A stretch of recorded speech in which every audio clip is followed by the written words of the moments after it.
وحده لا شريك له ولا نظير له ولا وزير له ولا مثل له ولا مثال له ولا مثيل له ولا ضد له ولا ند له. ونشهد أن سيدنا وسندنا وشفيعنا وحبيبنا محمد الذي أرسل إلى الناس كافة بشيرا ونذيرا وداعيا إلى الله بإذنه وسراجا منيرا. وبعد فأعوذ بالله من الشيطان الرجيم. بسم الله الرحمن الرحيم. إذا زلزلت الأرض زلزالها وأخرجت الأرض أثقالها وقال الإنسان ما لها. وقال تعالى أيضا: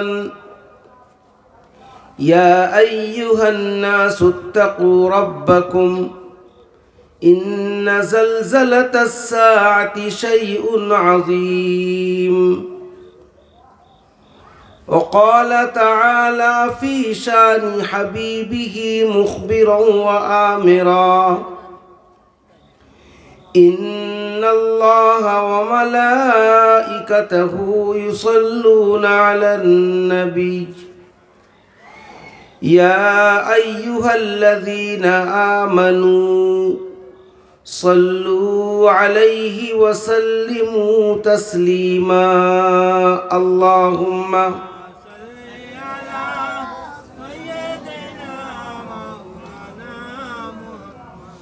وعلى آله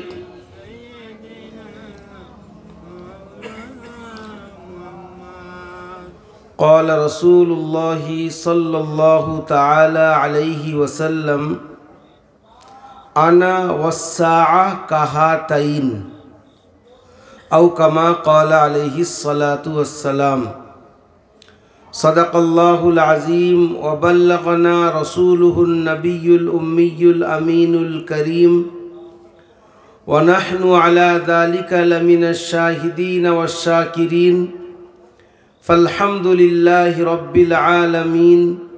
سبحانك لا علم لنا إلا ما علمتنا إنك أنت العليم الحكيم. اللهم لا فهم لنا إلا ما فهمتنا إنك أنت الجواد الكريم. يا معلم إبراهيم علمنا، ويا مفهم سليمان فهمنا. سبحان ربك رب العزة عما يصفون وسلام على المرسلين والحمد لله رب العالمين. اللهم صل على سيدنا محمد وعلى آل سيدنا محمد وبارك وسلم. اللهم صل على سيدنا محمد وعلى آل سيدنا محمد وبارك وسلم. اللهم صل على سيدنا محمد وعلى آل سيدنا محمد وبارك وسلم. অনন্ত অসীম প্রেমময় তুমি বিচার দিনের স্বামী, যত গুণগান হে চির মহান তোমারই অন্তর্যামী। দুলকে ভুলকে সবারই ছাড়িয়া তোমারই চরণে পড়ি লুটাইয়া, তোমারই সকাশে যাচি হে সকতি তোমারই করুণা কামি। সরল সঠিক পুণ্য পন্থা মোদের দাও গো বলি, চালাও সে পথে যে পথে তোমার প্রিয়জন গেছে চলি। সর্বাগ্রে সমস্ত প্রশংসা ও গুণকীর্তন, আরাধনা উপাসনা স্তব স্তুতি সেই মহান মহিয়ান ও গরিয়ান রব্বে কায়নাত, আমাদের খালিক তথা স্রষ্টা, মালিক তথা কর্তা, রব তথা প্রতিপালকের জন্য, যিনি দয়া করে মেহেরবানি করে একটা নূরানি বা বরকত জলসাতে একটাই মাত্র সাবজেক্ট, অবজেক্ট, পারপাস, গোল, অ্যাম্বিশন বা উদ্দেশ্য, সেটা হলো আল্লাহ ও তাঁর রসুল সাল্লাল্লাহু তাআলা আলাইহি ওয়াসাল্লাম সম্পর্কে কিছু আলোচনা করা ও শোনা। এই রকম একটা মহৎ উদ্দেশ্যকে সামনে রেখে আমাদের মতো তাঁর কিছু বান্দাদেরকে এই নুরানি মেহফিলে একত্রিত হওয়ার তৌফিক ইনায়াত করেছেন। তাঁর শুকরিয়া জ্ঞাপনার্থে একবার সবাই সম্মিলিত স্বরে বলি আলহামদুলিল্লাহ। অতঃপর আমার আপনার নবী, শেষ নবী, মহানবী, প্রিয় নবী, সোনার নবী, সাম্প্রদায়িক সম্প্রীতি, ঐক্য ও সংহতির মূর্ত প্রতীক, আমেনার দুলাল, মরুর ভাস্কর, আহমদে মুজতাবা, মুহাম্মদে মুস্তফা সাল্লাল্লাহু তাআলা আলাইহি ওয়াসাল্লামের উপরে অসংখ্য দরুদ ও সালাম বর্ষিত হোক। সবাই বলেন আল্লাহুম্মা আমিন। অতঃপর আজকেকার সভার নির্ধারিত, নির্বাচিত, বিজ্ঞাপিত যথাযোগ্য মহামান্য সভাপতি সাহেব, হযরাতে উলামায়ে কেরাম, আমার সম্মুখ উপবিষ্ট বয়োজ্যেষ্ঠ, সমবয়স্ক, বয়কনিষ্ঠ, দিনদরদি ভাতৃবৃন্দ, যেখানে যেখানে আওয়াজ যাচ্ছে পর্দার অন্তরালে আমার আম্মাজানেরাও বউজানেরা, শ্রেণীগতভাবে সবাইকে সালাম, শুভেচ্ছা, স্নেহাশিস, সম্ভ্রম, সম্ভাষণ জানাই। শামুকপোতা আমার জন্য পুরাতন, আর শামুকপোতার জন্য আমিও পুরাতন হয়ে গেছি, হয়তো কারোর জন্য নতুন। আলোচনা কি করব তাও ঠিক করতে পারিনি এখনো পর্যন্ত। তবে যখন বসে গেছি আপনারা বলবেন যা এ কীরকম হলো, এখনও ঠিক করতে পারেননি। আমার ব্যাপারটা এইরকম, আগের থেকে বিনা ব্লু প্রিন্টে এসে বসে যাই, তাকে বলি কিছু বলাবার হয় বলিয়ে নাও, আর নয় আমাকে রাস্তা দেখিয়ে দাও, তো আল্লাহ বলিয়ে নেন। এটা হলো হিসেব। কারণ আজকেকার যে বিষয়টা একটু হালাত, সার্কামস্টেন্স, অবস্থা, পরিস্থিতিকে সামনে রেখে একটু মিলিয়ে জুলিয়ে দেখব। আমি আজকের একটা হাদিস হঠাৎ মনে পড়ছে, সেই হাদিসটা আপনাদের সামনে রাখবো, জিনিসটা আরও ক্লিয়ার হবে কি বলতে চাচ্ছি। যে হাদিসটা আমি শুরুতে পড়েছি, আমার বক্তব্যের শুরুতে, আল্লাহর হাবিব সাল্লাল্লাহু আলাইহি ওয়াসাল্লাম বলছেন, আনা ওয়াসসাআ কাহাতাইন। আনা মানে আমি, ও মানে এবং, সাআ মানে হলো কিয়ামত, কা মানে এই রকম, হাতাইন মানে এই দুটোর মতো। আমি আর কিয়ামত এই দুটোর মতো, অর্থাৎ এই রকম কাছাকাছি। এই দুটোর মতো মতলব লাইক দিজ টু ফিঙ্গার্স, এই দুটো আঙুলের মতো যেমন নাকি এ কাছাকাছি আছে, আমি আর কিয়ামত এই রকম কাছাকাছি। দুটোর মধ্যে যে ডিফারেন্স দেখতে পাচ্ছেন, হুজুর বলতে চাচ্ছেন যে দুটো আঙুলের মধ্যে যে ডিফারেন্সটা আছে, পার্থক্যটা আছে, আমার মধ্যে আর কিয়ামতের মধ্যে এতটুকুই পার্থক্য রয়ে গেছে। কবে বলেছেন এটা? ১৫০০ বছর আগে। তার মানে ডিফারেন্সটা কমতে কমতে এখন মাথার উপরে এসে দাঁড়িয়েছে। তো আজকে এই হাদিসটাকে সামনে রেখে অতীত, বর্তমান আর ভবিষ্যতের সঙ্গে একটু মিলিয়ে আমরা একটু মন্থন করব, চিন্তা করব, which kind of responsibility for us we have to do a great role to build our society.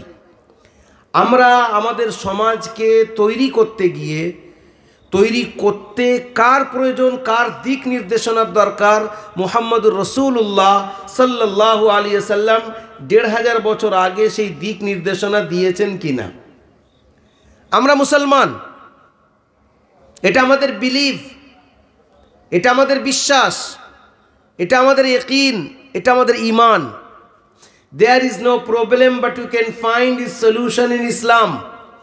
পৃথিবীর মধ্যে এমন কোনো সমস্যা নেই, প্রত্যেকটা মানুষের যাই সমস্যা আসুক না কেন, মুহাম্মদুর রাসূলুল্লাহ সাল্লাল্লাহু আলাইহি ওয়াসাল্লাম ১৫০০ বছর আগে সেই সমস্ত সমস্যার সমাধান দিয়ে গেছেন।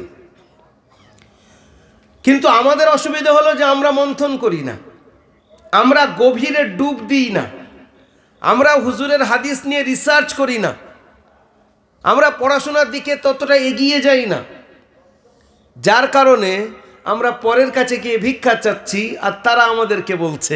আজকের একটু মিলিয়ে দেখব। মুহাম্মদ রাসূলুল্লাহ সাল্লাল্লাহু আলাইহি ওয়াসাল্লাম তিরমিজি শরীফের 2য় খণ্ডে একটা হাদিস আছে।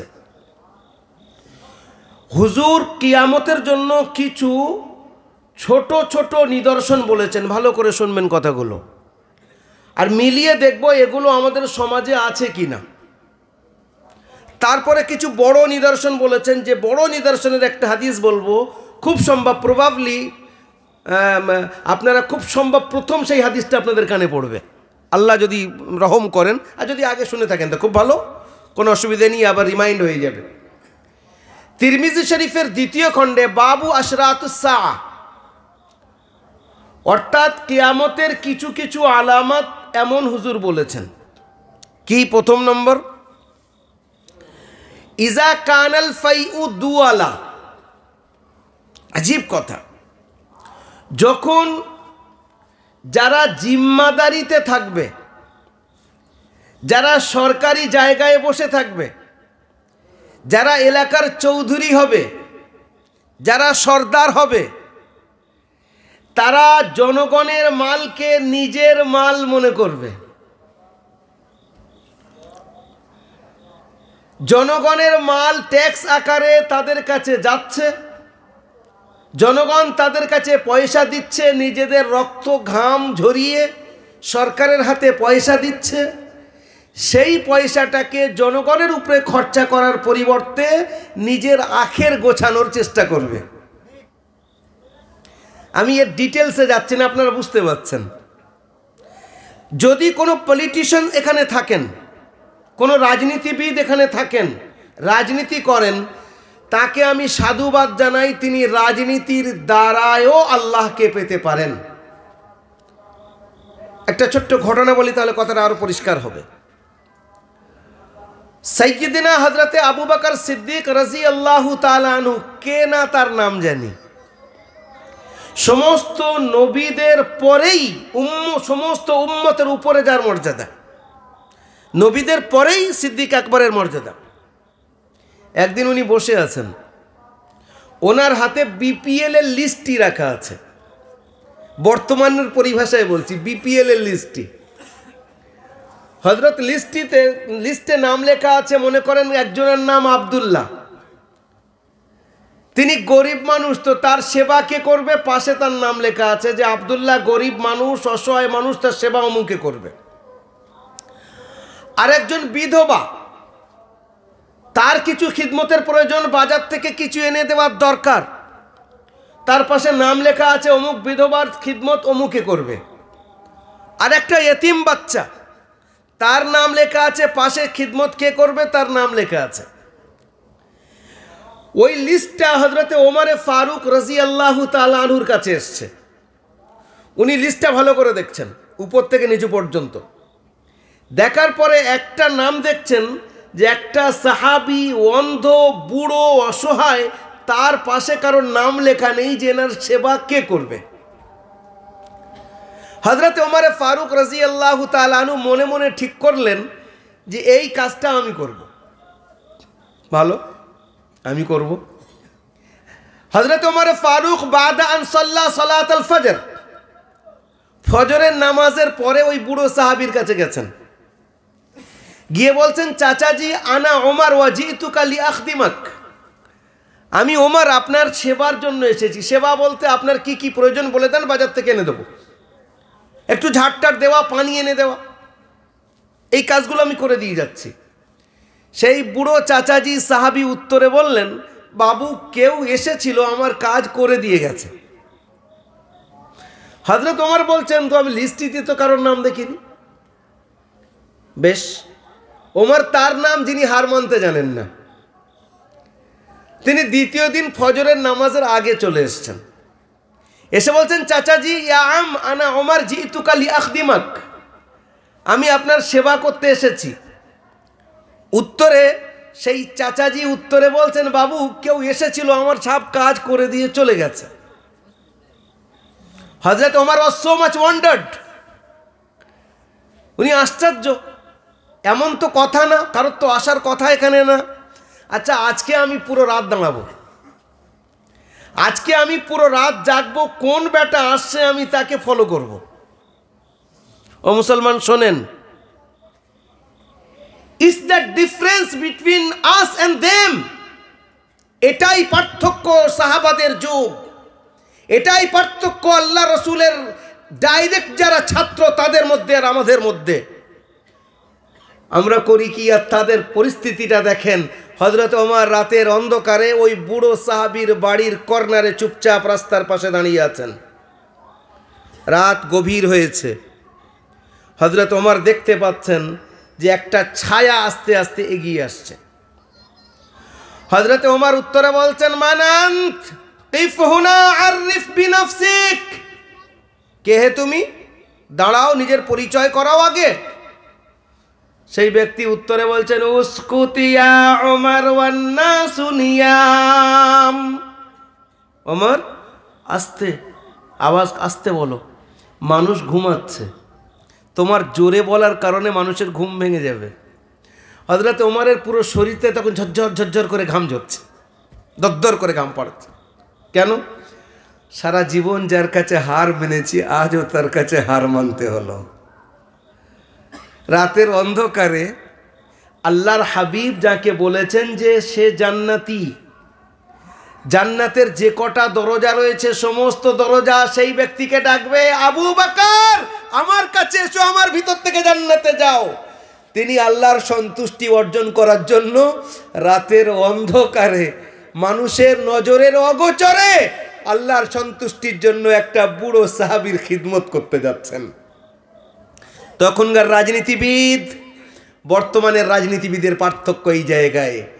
আজকেকার রাজনীতিবিদ, আপনার মেয়ের বিয়ে হচ্ছে, 50,000 টাকা ডোনেশন করলো, ডোনেশন দিল, বলছে আমার ফটোটা ভালো করে নাও, আর আমি টাকাটা দিচ্ছি এটাও তোলো, যেন সবার সামনে আসে অমুক সাহেব অমুকের মেয়ের জন্য এটা দিচ্ছে। আমি অন্য জাতির কথা বলছি না, আমাদের আকা শিখিয়েছেন রাজনীতি যদি করো অবশ্যই ভালো জিনিস, উদ্দেশ্য থাকবে মানুষের সেবা, উদ্দেশ্য থাকবে অসহায়ের মাথায় হাত রাখা, উদ্দেশ্য থাকবে যাদের চোখে জল ছলছল করছে তাদের জলটাকে, পানিটাকে মুছিয়ে দিয়ে তাদেরকে নিজের বুকে তুলে নেওয়া। হুজুর বলছেন কিয়ামতের কাছাকাছির প্রথম নিদর্শন, ছোট নিদর্শনের গুলোর মধ্যে প্রথম নিদর্শন হলো ইযা কানাল ফাইউ দুআলা। যখন জনগণের মালকে, রাষ্ট্রের মালকে, অর্থকে নিজের মাল মনে করবে যারা উপরে বসে থাকবে। আরো একটা মজার ব্যাপার শোনেন, আজীব আজীব ব্যাপার, কল্পনা করতে পারবেন না যে আমাদের বাড়িতে কে আছেন, কল্পনা করতে পারবেন না যে আমাদের জন্য কে ছিলেন আর কে আছেন। ও মুসলমান, আমরা হারিয়ে ফেলেছি আমাদের আসল জিনিসটাকে। আমরা ভিক্ষা চাচ্ছি, রাজার ছেলে হয়ে পরের কাছে গিয়ে ভিক্ষা চাচ্ছি, আমাদেরকে তোমরা সিভিলাইজেশন দাও, তোমাদের সভ্যতা, তোমাদের কালচার, তোমাদের যা যা কৃষ্টি আছে সেগুলোকে আমাদের দাও, অথচ তারা আমাদের কাছ থেকে নিয়ে গেছে। রাজার ছেলে যদি ভিক্ষা চায় তাহলে রাজা কি সন্তুষ্ট হবে? যত রকম পদ্ধতি আছে। হুজুর বলছেন, একজন সাহাবী এসে বলছেন, ইয়া রাসূলুল্লাহ কিয়ামত কবে আসবে? হুজুর বলছেন, যখন আমানতকে নষ্ট করা হবে। ভালো করে বুঝবেন, যখন আমানতকে নষ্ট করা হবে। আমানত বলতে কি বুঝি আমরা? কারোর কাছে কোনো টাকা রাখলাম, সেই টাকা সে দিল না, খরচ করে দিল, বলছে তুমি আমার কাছে টাকা দিয়েছো, তার কোনো প্রমাণ আছে? এ একটা আমানত মনে করেন, এটাও চলে। আপনি কারোর কাছে একটা কথা বললেন যে ভাই এই কথাটা কিন্তু আমানত, কাউকে বলো না যেন, আপনি সেটাকে লিক আউট করে দিলেন, এও বি আমানতের খেয়ানত করা। তখন সেই সাহাবী ঘুরিয়ে জিজ্ঞাসা করছেন, ইয়া রাসূলুল্লাহ আমানত কখন নষ্ট হবে? ভালো করে শুনবেন, আমানত কখন নষ্ট হবে? তার উত্তরে আল্লাহর হাবিব বলছেন, ইযা উসিদাল আমরু ইলা গায়রি আহলিহি, যদি অযোগ্যকে জায়গায় বসানো হয়। মনে করেন আমি বক্তব্য রাখতে পারি না, আমাকে বসিয়ে দিয়েছেন এই চেয়ারে, বেটা তুমি বক্তব্য করো, আমি তো কিছু জানি না। আমাকে আপনি অর্থমন্ত্রী বানিয়ে দিয়েছেন, আমি অর্থের জানি না। হঠাৎ শুরু করে দিয়েছি, যা যা করার আমি এর মধ্যে ঢুকতে চাচ্ছি না, নচেত অনেক কিছু এসে যাবে আমার উপরে। মোটামুটি কথা হলো, অযোগ্যকে যদি জায়গায় তোমাদের মাথার উপরে বসানো হয় সমস্ত দিক থেকে, মনে করেন একজন বাড়িতে টিচার রেখেছেন, একটু আগে আলোচনা হচ্ছিল, বলছে বিএ পাশ করেছে, বিএ পাশ করার পরে 15 লাইন লিখেছে, বলছে তার মধ্যে 10 লাইন 15টা শব্দ লিখেছে, তো তার মধ্যে 10টা শব্দের মধ্যে তার বানান ভুল। বিএ পাশ করছে। আপনি আপনার বাচ্চার জন্য টিচার রেখেছেন বাড়িতে, তিনি পড়াবেন, অঙ্ক যা করছে তা আপনার হাসি লাগবে। বাচ্চাও বলছে বাবু কার কাছে বসিয়েছো, আমার আগের অঙ্কগুলো নষ্ট হয়ে যাচ্ছে। অযোগ্যকে বসিয়েছেন। গ্রামের প্রধান হয়েছে এমন ব্যক্তি, আল্লাহ মাফ করুন, আমি ভাই এখানকার প্রধানের চিনি না, তিনি নিশ্চয়ই ভালো ব্যক্তি হবেন, আমি কথার কথা বলছি। প্রধান হয়েছেন এমন ব্যক্তি, তিনি তার যোগ্য না। মেম্বার হয়েছেন এমন ব্যক্তি, তিনি তার যোগ্য না। মসজিদের ইমাম হয়েছে তেমন ব্যক্তি, তিনি তার যোগ্য না। মসজিদের মুতাওয়াল্লি হয়েছেন এমন ব্যক্তি, তিনি তার যোগ্য না। রাজ্যের মুখ্যমন্ত্রী হয়েছেন এমন ব্যক্তি, তিনি তার যোগ্য না। রাষ্ট্রের প্রধানমন্ত্রী হয়েছেন এমন ব্যক্তি, তিনি তার যোগ্য না। আর চালিয়ে যাচ্ছেন। বলছে আমি তো ভালোই করছি। কি ভালো করছেন? এবার আপনারা আমার থেকে রাজনীতি বেশি বোঝেন, আমি শুধু হুজুরের একটু ইঙ্গিতটা বুঝিয়ে দিচ্ছি। হুজুর বললেন কি, আমানত কখন নষ্ট হবে? যখন নাকি অযোগ্যকে চেয়ারে বসানো হবে। এবার আপনারা একটু চিন্তা করে দেখেন, সমস্ত জায়গায়, অধিকাংশ জায়গায় অযোগ্য বসে আছে কিনা, নিষ্কর্মা বসে আছে নিচের থেকে উপর পর্যন্ত। যার কারণে আরো আশ্চর্য হবেন, হুজুর বলছেন একটা সময় আসবে তোমাদের বাদশাহদের তরফ থেকে, তোমাদের মাথায় যারা বসে থাকবে তাদের তরফ থেকে তোমাদের উপরে অত্যাচার হবে। যেন আমরা হুজুর যেন দেখছেন নিজের সামনে লেখা, আল্লাহ বলে দিচ্ছেন আর হুজুর সেইগুলোকে তুলে তুলে বলছেন। ইযা কানাল ফাইউ দুওয়ালা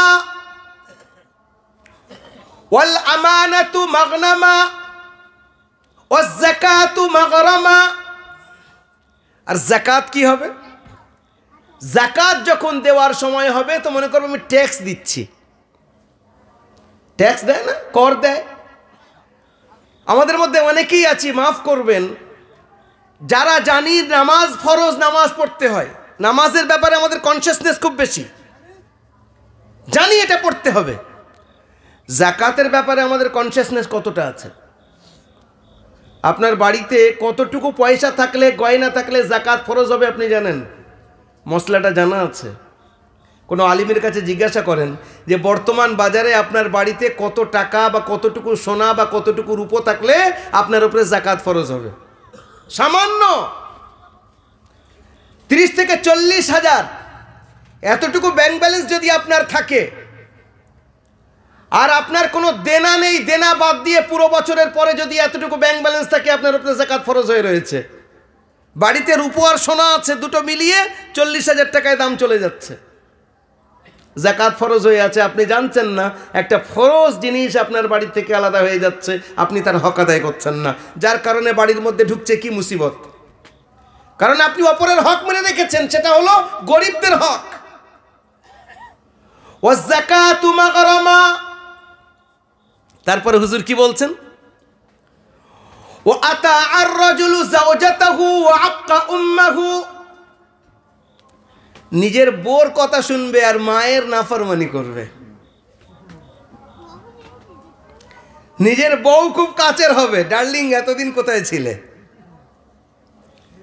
আর মা 10 মাস 10 দিন যে মা ঘুমাতে পারেনি, যে মা ঠিকভাবে খানা খেতে পারেনি, হাদিসে কুদসিতে এসেছে লা ইয়ানামানি হাত্তা তাকুল হাত্তা তারকুদ ওয়া লা ইয়াশবাআনি হাত্তা তাকুল। মা বাপ ততক্ষণ পর্যন্ত ঘুমাতে পারতেন না যতক্ষণ পর্যন্ত তুমি না ঘুমাতে, ততক্ষণ পর্যন্ত তারা খেতে পারতেন না যতক্ষণ পর্যন্ত তুমি না খেতে। সেই মা এখন আলাদা, মায়ের চোখ থেকে পানি গড়াচ্ছে, বাচ্চার পেশাব পায়খানা পরিষ্কার করিয়ে নিজের রক্তকে দুধ করে, রক্তকে দুধে পরিবর্তন করে বাচ্চাকে মানুষ করেছে মা। আর সেই মায়ের চোখ থেকে পানি গড়াচ্ছে। আহ বলার নেই, 5টা বেটা আছে, তবুও মাকে রান্না করে খেতে হচ্ছে। সেই মায়ের কাছে গিয়ে জিজ্ঞাসা করছে তোমার ছেলেরা কি করে? বলে তারা ভালো আছে। ও মুসলমান শোনেন, পীরের কাছে যাবেন, আমরা পীরকে অস্বীকার করি না, আল্লাহর ওলিদেরকে অস্বীকার করার কোনো রাস্তা নেই, বুজুর্গদের অস্বীকার করার কোনো রাস্তা নেই। কিন্তু ব্যাপার হলো পীরের থেকে বড় পীর আপনার বাড়িতে বসে আছে। ও পীর কি দোয়া করবে, তার থেকে বড় পীর আপনার ওই মা মুসাল্লায় বসে আপনার জন্য দোয়া করবে, ডাইরেক্ট আল্লাহর আরশ পর্যন্ত পৌঁছে যাবে। সেটার দিকে আমরা কি খেয়াল করি? একজন সাহাবীর ঘটনা শোনেন, হযরতে আলকামা, বিখ্যাত সাহাবী হযরতে আলকামা। আল্লাহ রাসূল সাল্লাল্লাহু আলাইহি সাল্লামের কাছে খবর গেছে আলকামার ইন্তেকাল হচ্ছে। এই মশলাটা আমরা একটু জেনে নেব, মশলা ঠিক না, অবস্থাটা। কারণ ইন্তেকালের সময় কলেমার তালকিন করতে হয়, তালকিন বলি আমরা। কলেমার তালকিন কি, কেউ মারা যাচ্ছে, আমরা তার পাশে বসে আছি, তো আমরা একটা করি কি, আব্বা বলো না লা ইলাহা ইল্লাল্লাহ মুহাম্মাদুর রাসূলুল্লাহ, এরকম বলতে নেই, এইরকম তালকিন করতে নেই। কারণ তার কষ্ট হয়, আল্লাহ না করুক মুখ থেকে যদি কোনো সময় বার হয়ে যায় যে আমি বলবো না, তখন তার ইমানের ক্ষতি হয়ে গেল।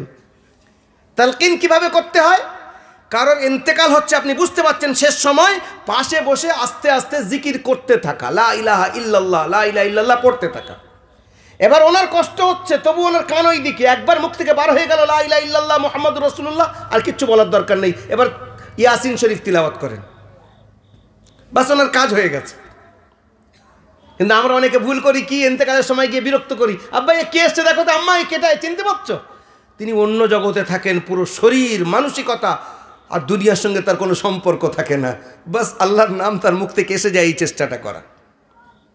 আরও একটা ভুল করি কি আমরা, বাড়িতে কারোর শরীর খারাপ হয়েছে, আল্লাহ না করুক কারোর ক্যান্সার হয়েছে, আর আমরা করি কি, তার থেকে, সেই রুগী থেকে আমরা রোগটাকে লুকুই, যেন জানতে না পারে, মন ছোট হয়ে যাবে। এটা আমাদের সবার অভ্যাস, আমার অভ্যাস, আপনার অভ্যাস, রুগী যেন রোগটা জানতে না পারে। একজন বুজুর্গ হযরত মাওলানা পীর ফকির জুলফিকার নকশবন্দি দামাত বারাকাতুম বলছেন, আমার একটা মুরিদের এইরকম শরীর খারাপ হয়েছে, তো আমি শুনেছি তার ব্লাড ক্যান্সার হয়েছে।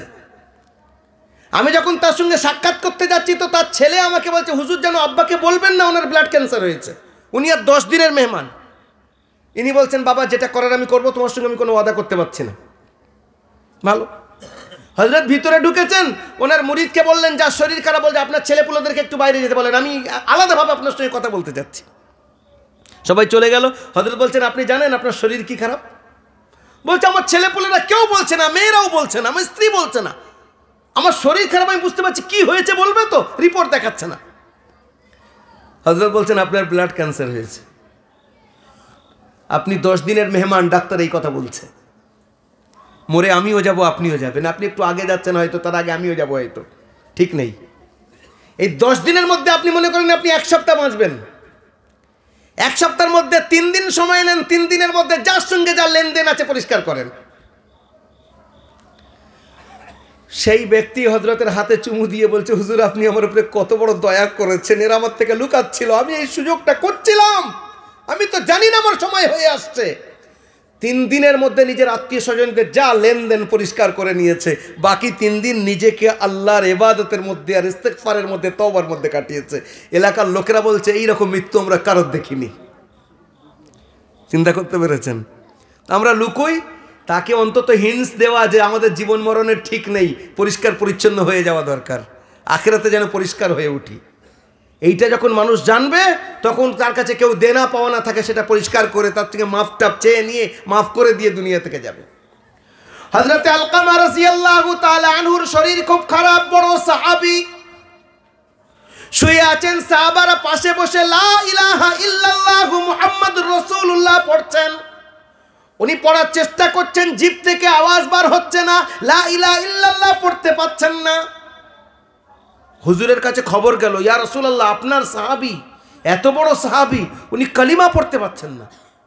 হুজুর এসছেন, হুজুর এসে নিজে তালকিন করছেন। হুজুরের আসার মতলবটা কি? এমনিতে জবান থেকে বার হয়ে যাবে কালিমা, কিন্তু সাহাবী পড়তে পারছেন না। হুজুর বললেন, এর আব্বা মায়ের মধ্যে কেউ বেঁচে আছে? বলছে, জি আম্মাজি বেঁচে আছে। হুজুর খবর পাঠালেন, আপনি আসবেন না আমি যাব? ওনার আম্মা বললেন, হুজুর আমি আসছি আপনার কাছে, আপনার কষ্ট করতে হবে না। উনি আসলেন। হুজুর জিজ্ঞাসা করছেন, আপনার ছেলে কেমন? বলছে, হুজুর আমার ছেলে খুব ভালো, সারা রাত নফল নামাজ, সারাদিন রোজা, মানুষের সঙ্গে ভালো ব্যবহার, খুব ভালো ছেলে। কিন্তু হুজুরের থেকে বড় ডক্টর কিয়ামত পর্যন্ত কেউ আসবে না, আর আসেনি। তিনি রুহানি ডক্টর, কার কোথায় কি রোগ আছে হুজুরের থেকে বেশি কেউ জানে না। হুজুর বলছেন, আমি জিজ্ঞাসা করছি আপনার সঙ্গে আপনার ছেলের ব্যবহার কেমন ছিল? তখন মা উত্তরে বলছেন, হুজুর আমার সঙ্গে ওর ব্যবহার খুব খারাপ, সারা দুনিয়ার সঙ্গে ওর ব্যবহার ভালো, কিন্তু আমার সঙ্গে ওর ব্যবহার খুবই খারাপ। বলে আর কাঁদছে। বলে কি? বলছে, হুজুর বড় বড় কথাও আমাকে বলতো, এটা এখনো বলে। ওর মায়ের খবর নেই যে আমার ছেলে শেষ অবস্থায়। হুজুর তখন বলছেন, ওকে মাফ করে দেন, ও কালিমা পড়তে পারছে না। মা বলছেন, না, আমাকে এত কষ্ট দিয়েছে, আমি ওকে মাফ করতে পারি না। হুজুর সাহাবীকে বলছেন, কয়েকজনকে যাও কাঠ গুড়িয়ে নিয়ে এসো, কাঠ জোগাড় করো। মা জিজ্ঞাসা করছেন, ইয়া রাসূলুল্লাহ আপনি কাঠ নিয়ে কি করবেন? বলে, আপনার ছেলেকে ডাইরেক্ট আমি ওই আগুনের মধ্যে জ্বালিয়ে দেব, জীবন্ত। ইয়া রাসূলুল্লাহ আমার বাচ্চাকে, আমার ময়নাকে, আমার সোনাকে আমার সামনে জ্বালাবেন? বলছে, যদি এখন না জ্বালাই তো মরণের পরে তো ডাইরেক্ট আগুনে জ্বলবে, তাই আগে থেকে জ্বালিয়ে দিই। মায়ের জান সহ্য করতে পারলেন না। ইয়া রাসূলুল্লাহ আমি আপনাকে সাক্ষী রাখছি, আমি আমার বাচ্চাকে মাফ করে দিয়েছি।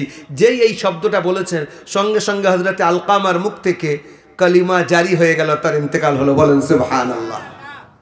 আমাদের বাড়িতে মা আছে, যাদের বাড়িতে মা আছে, মার থেকে বড় পীর নেই। মা মূর্খ হতে পারে, অসুস্থ হতে পারে, কিন্তু আপনার জন্য ওনার থেকে বড় নিয়ামত দুনিয়াতে এখন নেই। অকৃত্রিম ভালোবাসার মূর্ত প্রতীকের নাম হলো মা। নিজের বাচ্চার ভালাই ছাড়া কোনো সময় খারাপই মা জানে না। সেই মা, হুজুর বলছেন কিয়ামতের কাছাকাছি মা দূরের হয়ে যাবে, স্ত্রী কাছের হয়ে যাবে। স্ত্রী অবশ্যই কাছে হওয়ার দরকার, ঠিকই আছে, কিন্তু মা কেন দূরের হবে? মা তো দূরে হওয়ার উচিত না, মা তো আরো কাছের হওয়া উচিত। স্ত্রী তো তার জীবনের অংশ, একসঙ্গে তারা জীবনযাপন করবে। হুজুর এটা বোঝাতে চাচ্ছেন না, মায়ের হক মায়ের জায়গায় রাখো, তার সম্মান মাথার উপরে, অন্তরের মধ্যে, তাকে দূর করো না। আল্লাহর হাবিব সাল্লাল্লাহু আলাইহি ওয়াসাল্লাম, আমি এই ঘটনাটা আপনাদের এখানেও হয়তো শুনিয়েছি, সব জায়গায় শোনাই, কেন আমার শোনালে যেন আমি আমার খোরাক পাই। আল্লাহর হাবিব মায়ের হক কিভাবে বর্ণনা করছেন। ইন্নাল জান্নাত তাহতা আকদামিল উম্মাহাত, জান্নাত হলো মায়ের পায়ের নিচে। হযরত ইমাম শাফি রাহমাতুল্লাহ আলাইহি রাত্রিবেলা নিজের মায়ের পা টিপে দিচ্ছেন। ইমাম হয়ে গেছেন তখন, হাজার হাজার ছাত্র ওনার কাছে পড়ছে, আর উনি রাত্রিবেলা গিয়ে মা শুয়ে আছেন, মায়ের পা টিপছেন। কল্পনা করতে পারি আমরা, অত বড় ইমাম নিজের মায়ের পা টিপছেন, পা টিপতে টিপতে আর পায়ের নিচে একটা চুমু দিয়েছেন। ইমামে শাফির আম্মাজি উঠে বসেছেন, বেটা তুমি পা টিপছিলে, আমি মানা করিনি, সবসময় পা টেপো, আজকের চুমু দিলে কেন বাবা?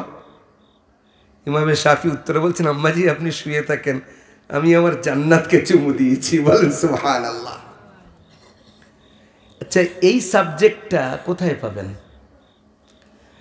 আপনি প্রাইমারি লেভেল থেকে, হাই স্কুল থেকে, মহাবিদ্যালয় থেকে বিশ্ববিদ্যালয়, অর্থাৎ কলেজ থেকে ইউনিভার্সিটি পর্যন্ত যান, you can't find like this syllabus except our Prophet Muhammad sallallahu alaihi wasallam, who brought the light from Almighty Allah to lead the whole human beings towards the right destination.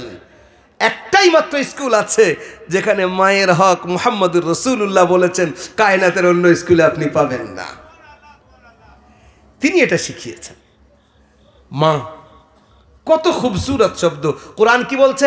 ওয়াকাদা রাব্বুকা আল্লা তা'বুদু ইল্লা Yahoo ওয়া বিল ওয়ালিদাইনি ইহসানা। আল্লাহ ফয়সালা করেছেন ইবাদত তো আল্লাহর হবে, অন্য কারোর ইবাদত হবে না। তবে মা বাপের সঙ্গে ভালো ব্যবহার করা তোমাদের কর্তব্য। ওয়ালা তাকুল লাহুমা উফ ওয়ালা তানহারহুমা ওয়া কুল লাহুমা কাওলান কারীমা। মা বাপের ব্যাপারে উফ শব্দ মুখ থেকে বার করবে না। উফ আরবির মধ্যে এর থেকে নিচে আর কোনো শব্দ নেই। মানে কি? যেন কোনো বিরক্তির প্রকাশ না পায়। উফ এতটুকু যেন মুখ থেকে না বার হয়। এমন কি হযরত ইব্রাহিমের আব্বা মুসলমান ছিলেন না, তা সত্ত্বেও হযরত ইব্রাহিম তার সঙ্গে যখন ইব্রাহিম ইসলামের আব্বা ওনার উপর জোর দিচ্ছেন, তুমি এই কাজ করতে পারো না, ইসলামের দাওয়াত দিতে পারো না, হযরত ইব্রাহিম তখন বলছেন আস্তাগফিরু লাকা রাব্বি ইন্নাহু কানা বি হাফিয়া। আব্বুজি আমি আপনার জন্য আল্লাহর কাছে ইস্তেগফার করতেই থাকবো। বাপ অমুসলিম, মুসলমান না, তার জন্য ব্যবহার এই। কারোর আব্বা যদি অমুসলিম হয়, ছেলে মুসলমান হয়ে যায়, বাপের সঙ্গে বিয়াদবি করার অনুমতি নেই। এই পরিষ্কার ইসলামের হুকুম এটা। আল্লাহর হাবিব সাল্লাল্লাহু আলাইহি সাল্লামের বয়স তখন 6 বছর। এই ঘটনাটা আমি বারবার শোনাই, আবার একবার শোনাচ্ছি আপনাদেরকে। হুজুরের বয়স তখন 6 বছর। ওনার আম্মাজি বলছে, হযরতে আমেনা নিজের শ্বশুরকে বলছেন যে অনেক দিন হয়ে গেছে আমি আমার আব্বাজির বাড়িতে যাইনি, মদিনাতে যাইনি, মুহাম্মদকে নানার বাড়িতে একটু ঘুরিয়ে আনি। হযরত আব্দুল মুত্তালিব উত্তরে বলছেন, মা বৌমা আমি আমার নাতি ছাড়া থাকতে পারি না, আমার খুব প্রিয়। আমার আব্দুল্লাহ মারা গেছে, আব্দুল্লাহর পরিবর্তে আল্লাহ আব্দুল্লাহ থেকে সুন্দর আমার এই নাতিকে দিয়েছে।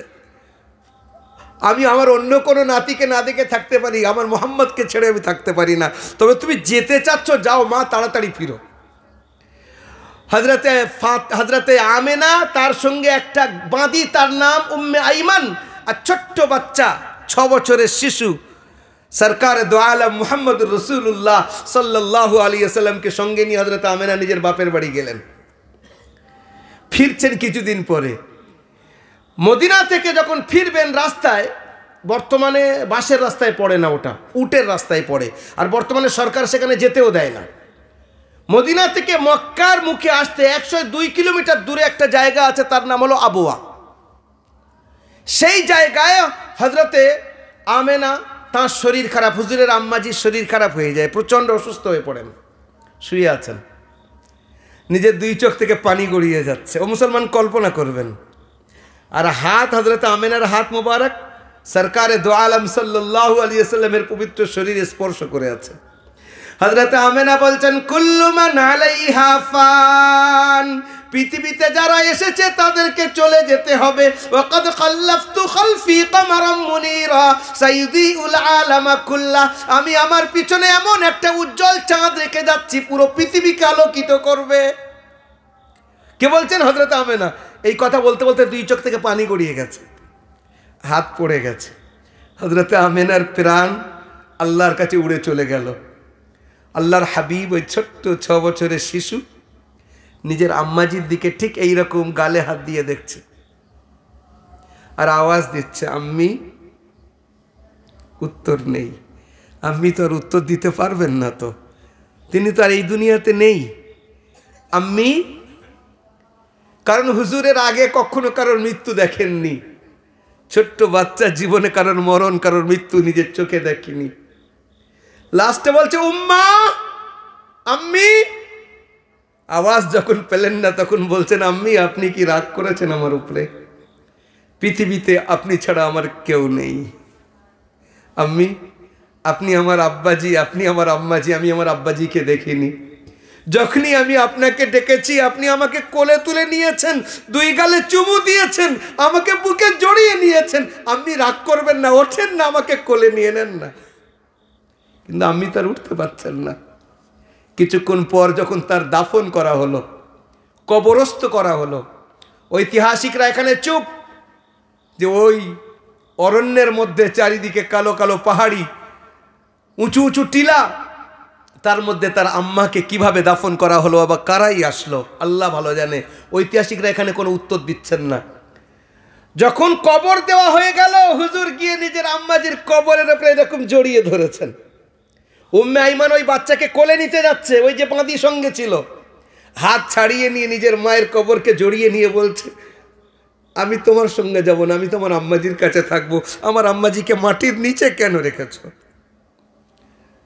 কায়নাত দেখছে, আল্লাহ নিজে দেখছেন নিজের হাবিবকে, কি অসহায় অবস্থায় তার হাবিবকে ওই জায়গায় ছাড়িয়েছেন, ওই জায়গায় রেখেছেন। এর থেকে 50 বছর পরে আল্লাহর হাবিব আসছেন, সঙ্গে 10,000 সাহাবায়ে কেরাম।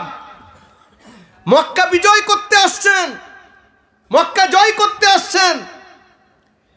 হুজুর নিজের মায়ের কবরের কাছে গিয়ে ঠিক 50 বছর আগে যেমন বসেছিলেন, আজকের ঠিক এই রকম বসে আছেন।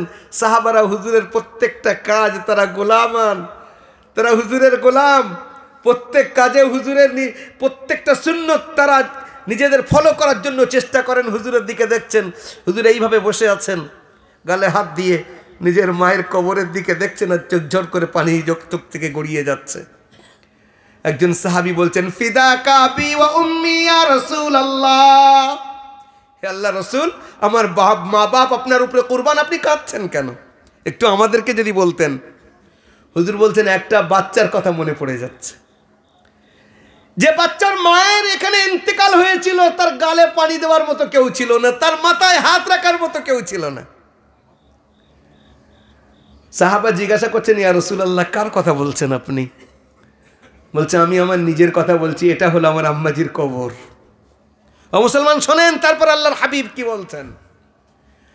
আজ আমি আল্লাহর রসুল বলছি সাল্লাল্লাহু আলাইহি ওয়াসাল্লাম, তিনি বলছেন, আজ যদি আমার আম্মাজি জীবিত থাকতেন আর আমি এশারের ফরজ নামাজ শুরু করে দিতাম, সূরা ফাতিহা পড়তাম, ওদিক থেকে আমার আম্মাজি পর্দার ওপর থেকে যদি আওয়াজ দিতেন, বেটা মুহাম্মদ, আমি ফরজ এশার ফরজ নামাজ ভেঙে দিয়ে আম্মাজির সামনে গিয়ে বলতাম, লাব্বাইকি ইয়া উম্মা, আম্মাজি আমি এসে গেছি, নামাজ পরে পড়ে দেব, আপনার হুকুমটা বলেন, আমি সেই কাজটা করে দিই। ফরজ নামাজ ছেড়ে নিজের মায়ের কথা শুনতে যাচ্ছেন হুজুর, এ কথা বলছেন। তারপর বলছেন, ইন্নাল জান্নাহ তাহতা আকদামিল উম্মাহাত, জান্নাত হলো মায়ের পায়ের নিচে। এবার আমরা একটু মিলিয়ে দেখি সেই হাদিসের সঙ্গে। হুজুর বললেন, কিয়ামতের কাছাকাছি কি হবে? মা দূরের হবে, স্ত্রী কাছের হবে। আবার বলছেন, ও আদনা সাদিকাহু ওয়া আকসা আবাহু, নিজের বন্ধু দোস্তি আর কাছের হবে, আর আব্বাজি দূরের হবে। আব্বাজি দূরের হবে, বন্ধু এসেছে, সব ব্যবস্থা, আব্বাজি অসুস্থ হয়ে পড়ে আছেন, একটু শামুকপোতার বাজার থেকে গিয়ে ওখান থেকে একটু ঔষধ এনে দেওয়ার মতো কেউ নেই। আব্বা শুয়ে শুয়ে বলছে, বেটা আমার সুগারটা বেড়ে গেছে, একটু আমার ঔষধটা এনে দে না। বলে, আমি এখন ফিরবো না, অন্য কারোর দ্বারায় দেখো, আমার এখন সময় নেই। আল্লামা ইবনে কাসির একটা ঘটনা লিখেছেন, বড় আশ্চর্য ঘটনা।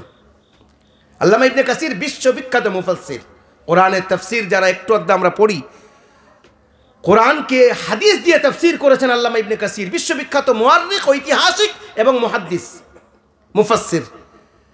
তিনি এখানে একটা ঘটনা লিখেছেন যে একজন সাহাবী, তিনি কিছু পয়সা এক জায়গায় রেখে দিয়েছেন, আর তার আব্বা সেখান থেকে পয়সা কিছু নিয়েছে। এই সাহাবী হুজুরের কাছে গিয়ে বলছেন, ইয়া রাসূলুল্লাহ, আমি পয়সা রেখেছি, আমার আব্বাজি আমাকে না জানিয়ে সেখান থেকে পয়সা নিয়েছে, আমাকে একটু বলতে পারতো তো। হুজুর তার আব্বাজিকে ডাক করিয়েছেন। যখন এই কথাটা ওই সাহাবী জানতে পারলেন যে আমার মনা, আমার ময়না আমার বিরুদ্ধে হুজুরের কাছে নালিশ করেছে, তো মনে মনে কিছু পদ্য তৈরি করেছে। আল্লাহর হাবিব সাল্লাল্লাহু আলাইহি সাল্লাম সেই জায়গায় পৌঁছলেন, আল্লাহর হাবিবের কাছে ওই সাহাবী পৌঁছলেন। হযরতে জিবরাইল এসে বলছেন, ইয়া রাসূলুল্লাহ, আপনি এদের ফয়সালা পরে করবেন, আগে ওর আব্বাজির অন্তরের মধ্যে যে পদ্য ছিল সেই পদ্যটা শোনেন।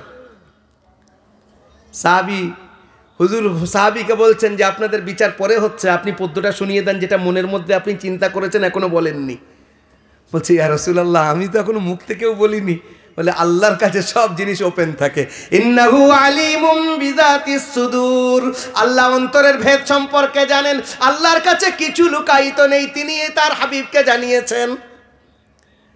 এবার সেই সাহাবী বলছেন, ইয়া রাসূলুল্লাহ, আমার যখন সন্তান হচ্ছিল না, তো আমি আমার স্ত্রী দুজন মিলে রাত্রে উঠে উঠে তাহাজ্জুদের নামাজ পড়তাম, আর আল্লাহর কাছে চাইতাম, মাওলা আমাদের ঘরটা পুরো খালি পড়ে আছে, তোমার একটা মেহমান আমাদেরকে দাও, আমাদের একটা সন্তান দাও যার দুষ্টুমিতে আমার ঘরটা ভরে উঠবে, কখনো এটা ভাঙবে, কখনো ওইদিকে দুষ্টুমি করবে, বদমাইশি করবে, আমরা তাকে ধরতে যাবো, আল্লাহ এরকম একটা আমাদের নেয়ামত দাও।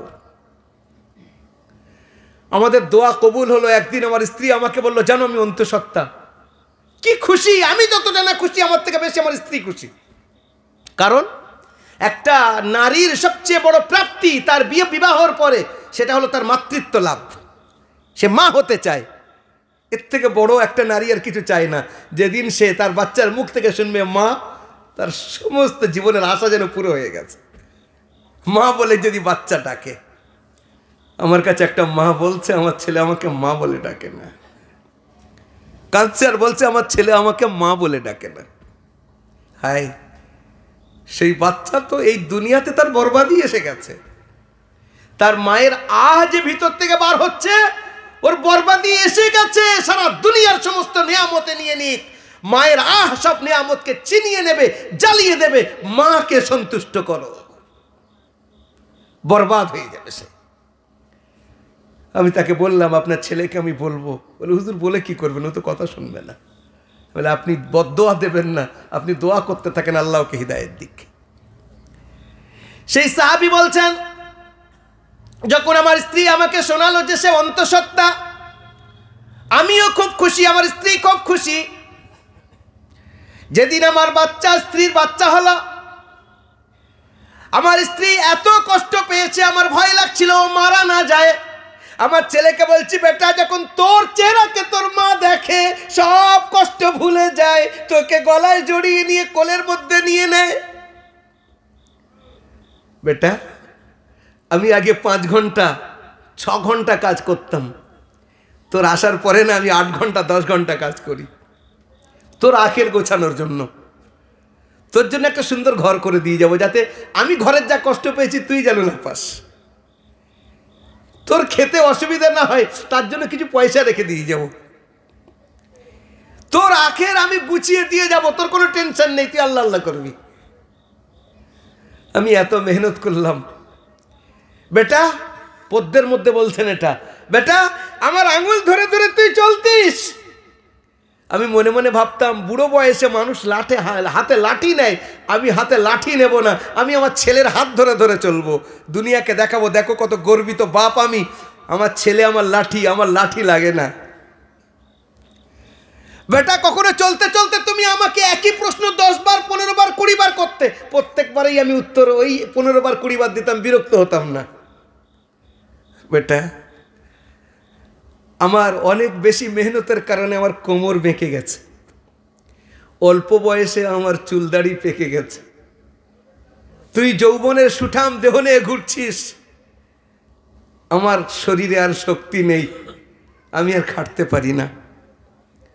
বেটা, আমি খাটতে পারি না, আমার হাতে কোনো পয়সা নেই, তোর পয়সা রাখা ছিল, তার থেকে 2 পয়সা আমি তোর না বলে আমার পয়সা মনে করে, কারণ আমার বাচ্চার পয়সা মানে আমার পয়সা, তার থেকে 2 পয়সা নিয়ে আমি খরচা করেছি, তার জন্য তুই নালিশ করলি হুজুরের কাছে, হুজুরের কাছে আমার নামে নালিশ করলি। যাক, আমার সমস্ত স্বপ্ন বৃথা। বেটা, আমি তো আর খাটতে পারি না, আমি কোথায় যাব? তোর বাড়ির দরবান হিসেবে আমাকে রেখে রাখ, 2 বেলা 2 মুঠো আমাকে দিস, তোর বাচ্চাদের আমি দেখভাল করব। আমার সব স্বপ্ন শেষ হয়ে গেছে, যাকগে, আমি তো বুড়ো হয়ে গেছি, আর কিছু করতে পারবো না, কোথায় যাব বল? আল্লাহর হাবিবের 2 চোখ থেকে পানি গড়িয়ে পড়ছে। হুজুর তার ছেলের দিকে দেখছেন আর বলছেন, কুম আনতা ওয়া মালুকা লিআবিক, ওঠ, এক্ষুনি ওঠো, নিজের বাপের কাছে মাফ চাও, আব্বাজির পায়ে হাত দিয়ে মাফ চাও। তুমি, তোমার পুরো সত্তা, তোমার সমস্ত মাল তোমার আব্বার, তিনি খরচা করতে পারেন।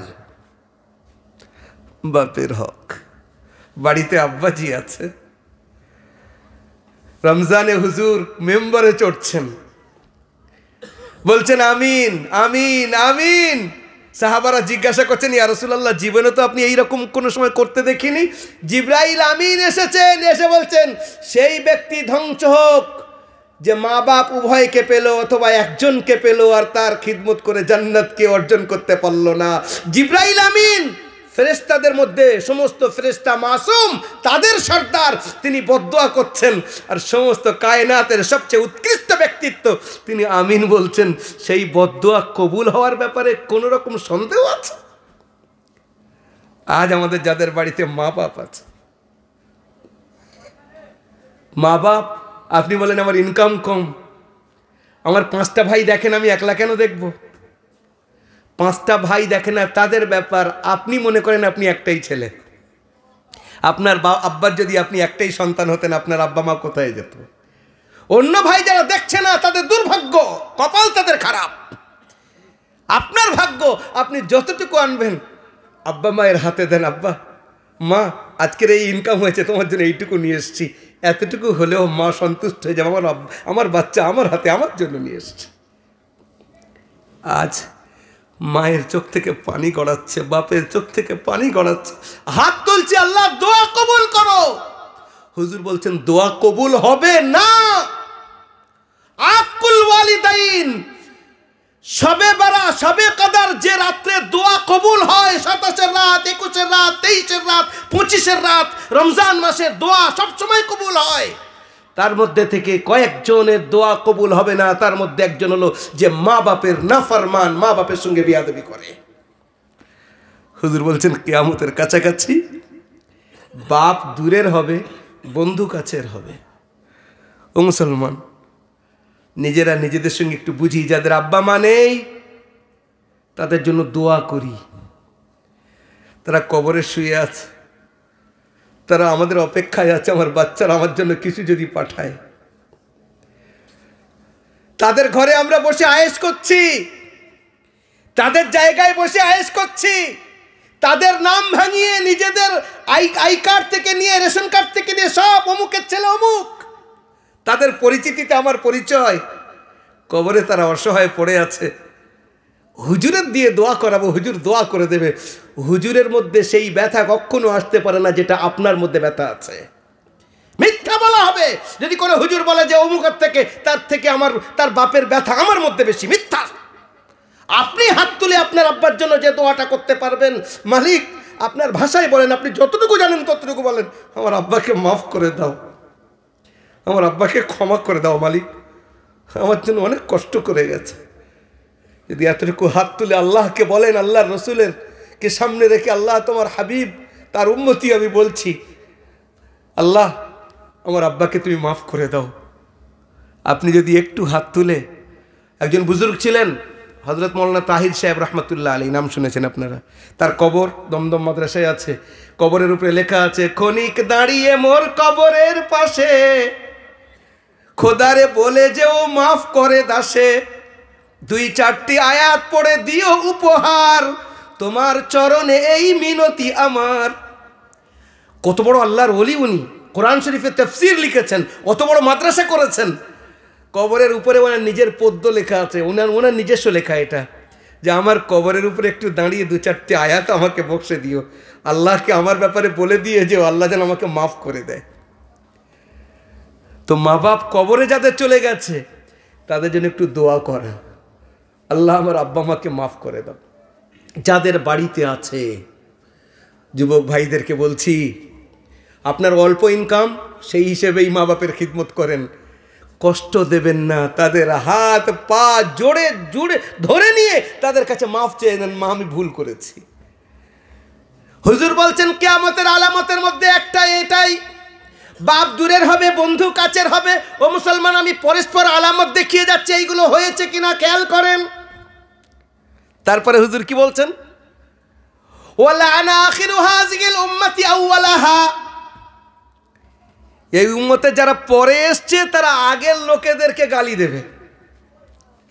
অর্থাৎ আমরা আমাদের বুজুর্গদের ব্যাপারে গালি দেবো, আমাদের পূর্বপুরুষদের ব্যাপারে বলে ওরা ভুল করে গেছে। হুজুর বলছেন এটা অনেকে করবে, যারা পরে এসছে আগের লোকেদের, যারা আগে অতীত হয়ে গেছেন তাদের ব্যাপারে উল্টো পাল্টা কথা বলবে। আমি ডিটেলসে যাচ্ছি না, তারপরে শোনেন, ওয়া উকরিমা রাজুলু মাখাফাতা শাররিহি। একটা মানুষ পাশ থেকে যাচ্ছে, স্যার নমস্কার, স্যার গুড মর্নিং, স্যার আসসালামু আলাইকুম। এবার যেই চলে গেছে আর এদিক থেকে আবার দাঁত খিচিয়ে বলছে, দুনিয়ার বদমাশ লোক। বলে কি কিরাম হলো? সামনে তুমি আসসালামু আলাইকুম বলে, আর এখানে বলে দুনিয়ার বদমাশ লোক। বলছে সালাম না করলে আমার 12টা বাজাতো, সামনে একটু নমনম করতেই হবে, না করলে আমার উপায় নেই। হুজুর বলছেন যে মানুষকে তার খারাপি থেকে, তার বদমাইশির থেকে বাঁচার জন্য তাকে সম্মান দেবে। করছি কিনা আমরা? সেটা হচ্ছে কিনা? এমন আমাদের সর্দার, এমন আমাদের গুরু যে তাকে সামনে গিয়ে নমনম না করলে আমার 12টা বাজাবে, তো সামনে গিয়ে স্যার স্যার করছি, আর পিছনে এসে তার 12টা বাজাচ্ছি, যে নাও একবার দুনিয়ার বেকার লোক। এগুলো হচ্ছে কিনা? ছোট ছোট নিদর্শন এগুলো। অশরিবাতিল খমর, আজ সালামের ব্যাপারে ছোট, আমরা ইসলামের কোনো কাজ কোনো ছোট নেই। একটু আগে আমি দরুদ শরীফ পড়তে বলেছি, আমাদের অনেক ভাই দরুদ শরীফ জোরে পড়েন, কেউ আস্তে পড়েন, কেউ চুপ করে বসে থাকেন। শোনেন কথাটা, জোরে আস্তের ব্যাপার না, মোট হলো দরুদ শরীফ পড়া, চাইছে আপনি জোরে পড়েন, চাইছে আস্তে পড়েন, কিন্তু পড়া উচিত। উচিত শুধু না, এটা আমাদের কর্তব্য। জীবনে একবার পড়া ফরজ, আর বিনা দরুদ শরীফে নামাজ যদি হয় তাহলে নামাজ গন্ডগোল হয়ে যাবে। একটা ছোট্ট ঘটনা আপনাদেরকে বলছি। একজন হাফিজ সাহেব, তার নাম হাফিজ বশির আহমদ সাহেব, গাজিয়াবাদ স্টেশনে বসে আছেন। গাজিয়াবাদ স্টেশন দিল্লি আর উত্তরপ্রদেশের মধ্যখানে, বর্ডারে আর কি। হাফিজ সাহেব হলেন ব্লাইন্ড, অন্ধ। হঠাৎ উনি স্টেশনে বসে আছেন, প্ল্যাটফর্মে পাশ থেকে কেউ পড়ছে আল্লাহুম্মা সাল্লি আলা মুহাম্মদ ওয়া আলা আলি মুহাম্মদ ওয়া বারিক ওয়া সাল্লিম, বারবার পড়ে যাচ্ছে। ইনি বলছে, ও ভাই কোন হো? অন্ধ মানুষ তো। কোন হো? সালামু আলাইকুম। বলছে ওয়ালাইকুম সালাম। ইতনা দরুদ পড়তে हैं आप, हर वक्त पढ़ रहे हैं, हर वक्त पढ़ रहे हैं। বলছে আপনি এত দরুদ পড়েন, সব সময় পড়েন? বলছে আজ 15 বছর হয়ে গেছে, প্রত্যেক দিন আমি 1000 বার করে দরুদ শরীফ পড়ি। চলে বলেন সুবহানাল্লাহ। তারপরের ঘটনাটা শোনেন। তা বলছে আপনি আমাকে সালাম করলেন তো? বলছে হ্যাঁ। বলে আপনার যদি চোখ ঠিক থাকতো আমাকে জীবনে সালাম করতেন না। বলে কেন? বলছে আমার কপালে তিলক লাগানো আছে, আমি একজন হিন্দু ব্রাহ্মণ। আপনি হিন্দু হয়ে আর দরুদ শরীফ পড়ছেন? বলে বাবু জানো, আমি খুব বড় একটা ব্যবসা করতাম, এখনও করি।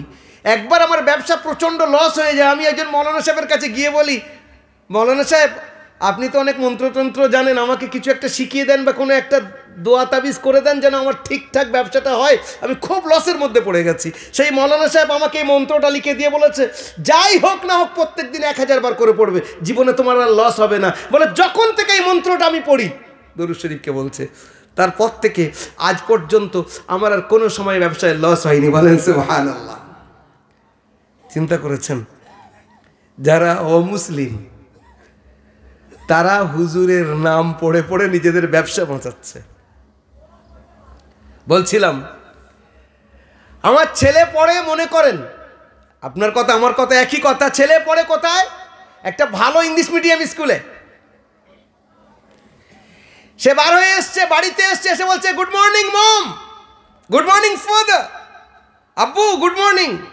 একেবারে নিজের সিনাটা যেন ফুলে যাচ্ছে। আমার ছেলে ইংরাজিতে বলতেছে।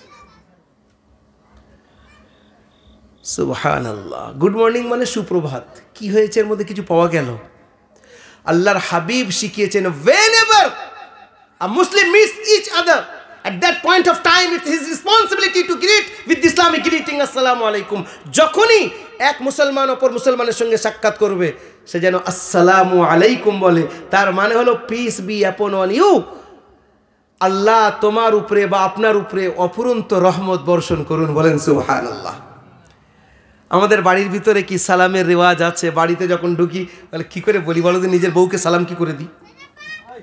নিজের মাকে সালাম কি করে দিই? নিজের ভাইকে সালাম কি করে দিই? কেমন মতো লাগে? বাড়িতে কেউ না থাকলেও সালাম দিয়ে প্রবেশ করা দরকার, এই জন্য যে সেখানে আল্লাহর অন্য মখলুকরাও থাকে।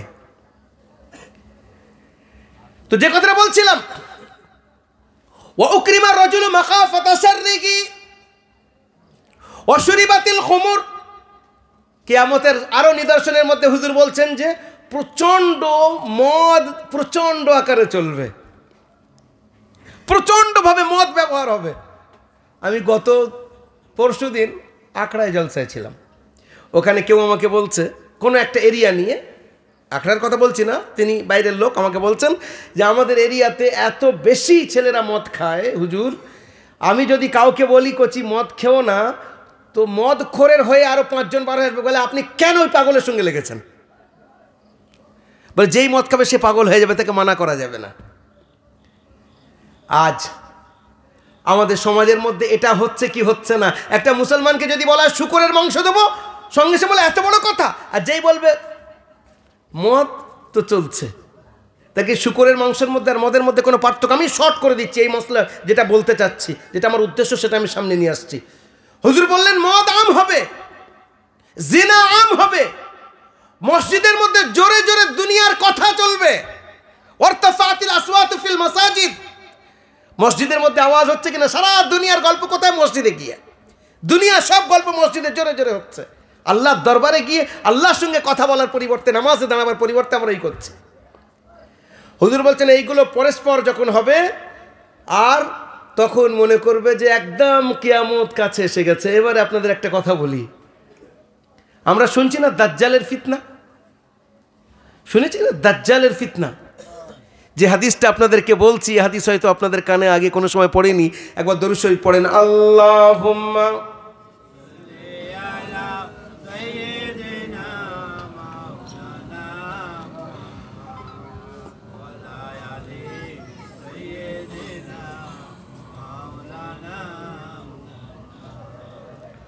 আল্লাহর হাবিব সাল্লাল্লাহু আলাইহি ওয়াসাল্লাম একদিন সাহাবাদের মধ্যে এলান করালেন, বলছে সবাইকে বলো নামাজের জন্য এসে যেতে। কি বলবে? আসসালাতু জামিয়া, নামাজ তৈরি। তার মানে কি আজান দিচ্ছিলেন না তখন? আজান কিভাবে পেয়েছি আমরা? আজানের ইতিহাস আমাদের জানা। আল্লাহর হাবিব সাল্লাল্লাহু আলাইহি ওয়াসাল্লামের একজন সাহাবী, তার নাম হলো আব্দুল্লাহ ইবনে যায়েদ ইবনে আব্দি রব্বি, একদিন ঘুমাচ্ছেন। হুজুর যখন মক্কা থেকে মদিনাতে আসেন, তো সাহাবায়ে কেরামদেরকে নিয়ে বসে আলোচনা করছেন যে নামাজের সময় হয়ে গেলে আমরা মানুষদেরকে কিভাবে ডাকবো। নামাজ আগে ফরজ হয়েছে, আজানের কথা পরে এসেছে। তো একজন বলছে, ইয়া রাসূলুল্লাহ, কোনো উঁচু জায়গায় আগুন জ্বালানো হবে, মানুষ দেখতে পারবে যে আগুন জ্বলছে, তার মানে নামাজের সময় হয়ে গেছে, আমরা চলে আসব। বলছে ওটা যারা আগুন পূজা করে তাদের কাজ, আমরা ওটা করতে পারি না। একজন বলছে, ইয়া রাসূলুল্লাহ, তাহলে একটা ঘন্টা লাগানো হোক, তাতে জোরে জোরে মানা হবে। বলছে এটা খ্রিস্টানদের কাজ, তাদের গির্জায় ওটা চলে, ওটা চলবে না। তাহলে কি করতে হবে? হযরত ওমর রাদিয়াল্লাহু তাআলা আনহু বলছেন, ইয়া রাসূলুল্লাহ, যেই নামাজের সময় হবে প্রত্যেকটা মহল্লায় মহল্লায় একজন মানুষ যাবে আর গিয়ে এলান করবে, বলবে নামাজের সময় হয়ে গেছে, আসসালাতু জামিয়া, সব চলে আসবে। ও মুসলমান, আপনাদের এখানে জলসা হয়, প্রায় হয়, মিলাদ হয়, মেহফিল হয়, শুনতে থাকেন। আমি বারবার বলি, এখনো বলছি, এই জলসা হওয়ার পরে আমাদের জীবনের মধ্যে কোনো পার্থক্য, যারা ব্যবসায়ী, ব্যবসা করি সারাদিন, পরে গিয়ে খাতা নিয়ে বসি, আজকের আমার কতটা লাভ হলো কি হলো হিসেব করি, সারা সপ্তাহ পরে হিসেব করি, মাসের পরে হিসেব করি। তো আমার জীবনের মধ্যে এই জলসার পরে আমি কি পেয়েছি, আমার কোনো পরিবর্তন এসেছে কিনা? Our prophet, he was the last and greatest messenger who came to this world to lead the humanity towards the right destination. Muhammadur Rasulullah sallallahu alaihi wasallam আল্লাহর সঙ্গে সম্পর্ক করার একটা সুন্দর পদ্ধতি বলে গেছেন, তার নাম হলো নামাজ। এই নামাজ আমরা কিভাবে পড়ব, একত্রিত কিভাবে করা হবে? আল্লাহর হাবিব সাল্লাল্লাহু আলাইহি ওয়াসাল্লাম এলান করলেন যে মহল্লায় মহল্লায় একজন করে ব্যক্তি যাবে আর গিয়ে বলবে, আসসালাতু জামিয়া, নামাজ তৈরি, নামাজ তৈরি। ভালো। আব্দুল্লাহ ইবনে যায়েদ ইবনে আব্দি রব্বি একবার স্বপ্ন দেখছেন, একজন সাহাবী। উনি স্বপ্ন দেখছেন যে একজন বাঁশিওয়ালা বাঁশি বিক্রি করছে। এই সাহাবী বলছেন, ও বাঁশিওয়ালা আমাকে একটা বাঁশি বিক্রি করবে। বলছে, তুমি বাঁশি নিয়ে কি করবে? বলে, আমি নামাজের সময় বাজাবো যাতে সবাই শুনতে পায় আর নামাজের জন্য এসে যায়। তো সেই বাঁশিওয়ালা বলছে, আমি তোমাকে কিছু কালাম শিখিয়ে দিচ্ছি, কালিমা শিখিয়ে দিচ্ছি, তুমি এইগুলোকে পড়বে, সবাই নামাজের জন্য চলে আসবে। ওই সাহাবীর ওই স্বপ্নের মধ্যে পুরো আজানকে শেখানো হলো।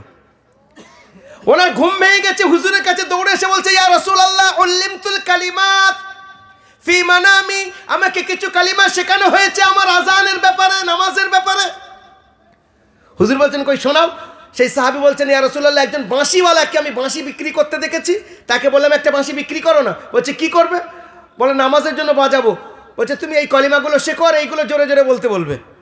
হুজুর বললেন তোমার আওয়াজটা কম, তুমি বেলালকে বলে দাও বেলাল জোরে জোরে আজান দিক। হযরতে বেলাল হাবশি রাদিয়াল্লাহু তাআলা আনহু সবচেয়ে প্রথমে মদিনার মিনার থেকে, মদিনার মসজিদ থেকে তার আজানের ধ্বনি উচ্চারিত হলো, আর মানুষ দৌড়ে দৌড়ে মসজিদের দিকে আসা শুরু করলো। জোরে বলেন সুবহানাল্লাহ। আপনারা বলবেন ঠিক আছে, একটা আজানের মধ্যে আসসালাতু খায়রুম মিনান নাওম কি করে আসলো? চারটে আজানে তো ঠিক আছে, একই আজান চলছে, পঞ্চম আজান ফজরের আজানে একটা শব্দ বাড়লো কি করে?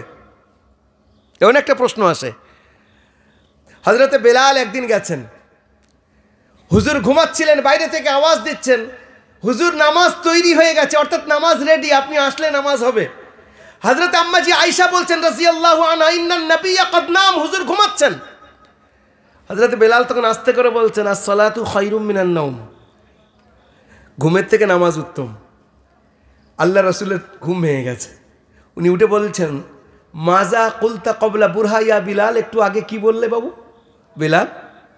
হযরতে বেলাল থতমত খেয়ে গেছেন, মনে করছেন হুজুর ঘুমাচ্ছিলেন, টুপ করে আস্তে করে বলে দিয়েছেন যে ইয়া রাসূলুল্লাহ আমি এসে আপনাকে খবর দিচ্ছিলাম নামাজের জন্য, আম্মাজি বললেন যে নামাজের, হুজুর ঘুমাচ্ছেন, তা আমি বললাম নামাজের থেকে, ঘুমের থেকে নামাজ উত্তম। হুজুর বললেন ইজআল হাযিহিল কালিমা বাদাল ফালা ফি আযানিল ফজর, ফজরের আজানে হাইয়া আলাল ফালার পরে এই কালিমাকে দুবার বলবে। হযরতে বেলালের মুখ থেকে যে শব্দ বার হলো সেটা আমাদের আজানের অংশ বানিয়ে দেওয়া হলো। জোরে বলেন সুবহানাল্লাহ। বেলালকে সাম্যের প্রতীক ইসলাম, ঐক্যের প্রতীক ইসলাম, সমান অধিকারের প্রতীক ইসলাম। বেলাল যার কোনো দাম ছিল না, সেই যুগে যার দিকে কেউ তাকাতেও রাজি ছিল না, যার 2 পয়সা দিয়ে কিনে আনা হয়েছে উমাইয়া ইবনে খালাফ, একটা হাবশি যার বাহ্যিক কোনো দাম নেই, যাকে টেনে টেনে নিয়ে যাওয়া হচ্ছে গরম উত্তপ্ত বালির উপরে, আর বুকের উপরে রাখা হয়েছে বড় পাথর, উপর থেকে সূর্যের সর্বনাশী রোদ, 52 ডিগ্রি সেলসিয়াস, তার বেশির থেকে বেশি এইরকম গরম। সেখানে বেলালকে বলা হচ্ছে নিজের রবকে ছেড়ে দাও, আল্লাহকে ছেড়ে দাও, নবীকে ছেড়ে দাও, আমরা যেটা বলি তাই শোনো। বেলাল উত্তরে বলছেন আহাদ আহাদ আহাদ। সেই বেলালের অবস্থাটা কি? হুজুর বলছেন বেলাল আমি মেরাজে গেছি, জান্নাতে গেছি, সেখানে তোমার খড়মের আওয়াজ পেলাম, তুমি কি আমল করো বাবু? ইয়া রাসূলুল্লাহ আমার তো তেমন কোনো আমল নেই, তবে ওযু করার পরে আমি 2 রাকাত আমি তাহিয়াতুল ওযু পড়ে নিই। হুজুর বললেন এটাই সেই কাজ। একটা কালো দেখতে হাবশি গোলাম, যার বাহ্যিক কোনো সম্মান নেই, মুহাম্মদুর রাসূলুল্লাহর গোলামিতে এসে তার জুতোর, তার খড়মের আওয়াজ আল্লাহর হাবিব জান্নাতের মধ্যে শুনতে পাচ্ছেন। বলেন সুবহানাল্লাহ। পৃথিবীর মধ্যে এমন কোন ব্যক্তিত্ব আছেন যার একদিকে রোমওয়ালারা, একদিকে ফার্সিওয়ালারা, একদিকে হাবশাওয়ালারা সবাই সমান অধিকার নিয়ে বসে আছে, আর হুজুর তাদেরকে সমান অধিকার নিয়ে কথা বলছেন। ইন্না আকরামাকুম ইনদাল্লাহি আতকাকুম। পয়সা বেশি কোনো সম্মান নেই, পয়সা কম সম্মান কম না, দেখতে সুন্দর না কোনো সম্মানের কমি নেই, দেখতে বেশি সম্মান তার জন্য বাড়বে না। একটাই মাত্র পদ্ধতি, সেটা হলো যার মধ্যে আল্লাহর ভয় আছে, তাকওয়া আছে, সেই সবচেয়ে বড়, তার মর্যাদা আল্লাহর কাছে সবচেয়ে বেশি। আল্লাহর হাবিব সাল্লাল্লাহু আলাইহি ওয়াসাল্লাম এটাই শিখিয়ে গিয়েছেন। বলছিলাম নবী করিম সাল্লাল্লাহু আলাইহি ওয়াসাল্লাম কিছু এমন হযরতে বেলালকে বললেন যে তুমি এলান করো আসসালাতু জামিয়া, সবাই যেন এসে যায়। এই ঘটনাটা বড় আশ্চর্যের, শুনবেন। মুসলিম শরীফ বিখ্যাত কিতাব হাদিসের, তার মধ্যে ঘটনাটা আছে যেটা আমি বলছি। হযরতে বেলাল রাদিয়াল্লাহু তাআলা আনহু যখন এলান করলেন আসসালাতু জামিয়া, সব এসে গেল, তখন আজান শুরু হয়নি, আজানের তখন হুকুম আসেনি। হুজুর বসে আছেন, আর হুজুরের পাশে একজন সাহাবী বসে আছেন, তিনি সবে মুসলমান হয়েছেন, তার নাম হলো তামিমে দারি। হুজুর বলছেন তামিমে দারি তুমি এদের সামনে তুলে ধরো, তুমি কি বলছিলে আমার সঙ্গে। তামিমে দারি একজন খ্রিস্টান, তিনি বলছেন যে আমি আমার কবিলার আমার গোত্রের 30 জন লোককে নিয়ে আমি একটা সমুদ্রের সফরে বার হয়েছি। তখনকার যুগে তো আর স্টিমার ছিল না, ইঞ্জিনের দ্বারাই নৌকা চলতো না, জাহাজ চলতো না, তখন পালের দ্বারাই নৌকা চলতো। বলছে আমি সমুদ্রের সফরে বার হয়েছি, তো আমাদের নৌকা জাহাজটাকে ঠেলে ঠেলে অন্য একটা দ্বীপে নিয়ে গিয়ে উপস্থিত করেছে, যে দ্বীপকে আমরা চিনি না। সেখানে পৌঁছেছি, যখন সেখানে নামলাম তো প্রায় অন্ধকার হয়ে এসছে, একটাও মানুষ সেখানে নেই। আমরা কজন নেমেছি, দেখছি একটা লম্বা চওড়া একটা মখলুক, বড় বড় পশম, তার কালো কালো পশম, সামনে পিছনে সমান। আমাদের দেখে ভয় লাগছে। বলে আমি জিজ্ঞাসা করলাম, মা আনতি ওই লাখ, কে তুই? সে উত্তরে বলছে আনাল জাসসাসা। বলে আমি হলাম জাসসাসা। জাসসাসার মতলব, জাসসাসা মানে হলো সিআইডি। তো এই সাহাবি ঘুরিয়ে জিজ্ঞাসা করছেন, তুই কার সিআইডি রে? বলছে আর কোনো প্রশ্ন না, ভিতরে যাও, ওই গুহার মধ্যে যাও, ওখানে কেউ তোমাদের অপেক্ষা করছে। এই সাহাবিরা তখন ভিতরে গেলেন, একটা বড় গুহা, সেখানে গিয়ে দেখছেন একজন লম্বা চওড়া ব্যক্তি, বিশাল লম্বা চওড়া, তার ঘাড়ে দুটো হাত এইরকম বাঁধা আছে, তার পায়ে ছিকল দিয়ে বাঁধা আছে। সেই ব্যক্তি এনাদেরকে জিজ্ঞাসা করছে, আগো তোমরা কোথায় থেকে এসেছো? বলছে আরব থেকে। আরবের নবীর খবর কি? বলছে তিনি মক্কা থেকে মদিনায় হিজরত করে চলে এসেছেন, অধিকাংশ মানুষ মুসলমান হয়ে গেছেন, মক্কা জয় হয়ে গেছে। তখন ওই হাত বাঁধা লোকটা উত্তরে বলছে যে আরবওয়ালাদের জন্য উচিত ওনার অনুকরণ করা, এটা ওদের জন্য ভালো হবে। তারপরে সে জিজ্ঞাসা করছে, আচ্ছা বাইসান বলে যে বাগান আছে, সেই বাগানের খেজুর গাছের ফল আসছে কি? বলছে হ্যাঁ, সেখানে ফল আসছে। তারপরে বলল, তবরিয়া বলে যে নদীটা আছে, তার পানি এখন কেমন আছে? বলছে খুব পানি আছে। বলছে জাগার বলে যে সমুদ্রটা, নদীটা আছে, তার পানি কেমন আছে? বলছে খুব বেশি আছে। কিছু লম্বা প্রশ্ন করলো, তারপরে সে কি বলছে শোনেন। তোমাদের প্রশ্ন আমি করে গেলাম, আর তোমরা আমার ব্যাপারে তোমাদের কিউরিসিটি বেড়ে গেছে যে আমি কে। শোনো, আমি হলাম দাজ্জাল। এ আমার গল্প বলছি না, মুসলিম শরীফের মধ্যে রিওয়ায়াত আছে।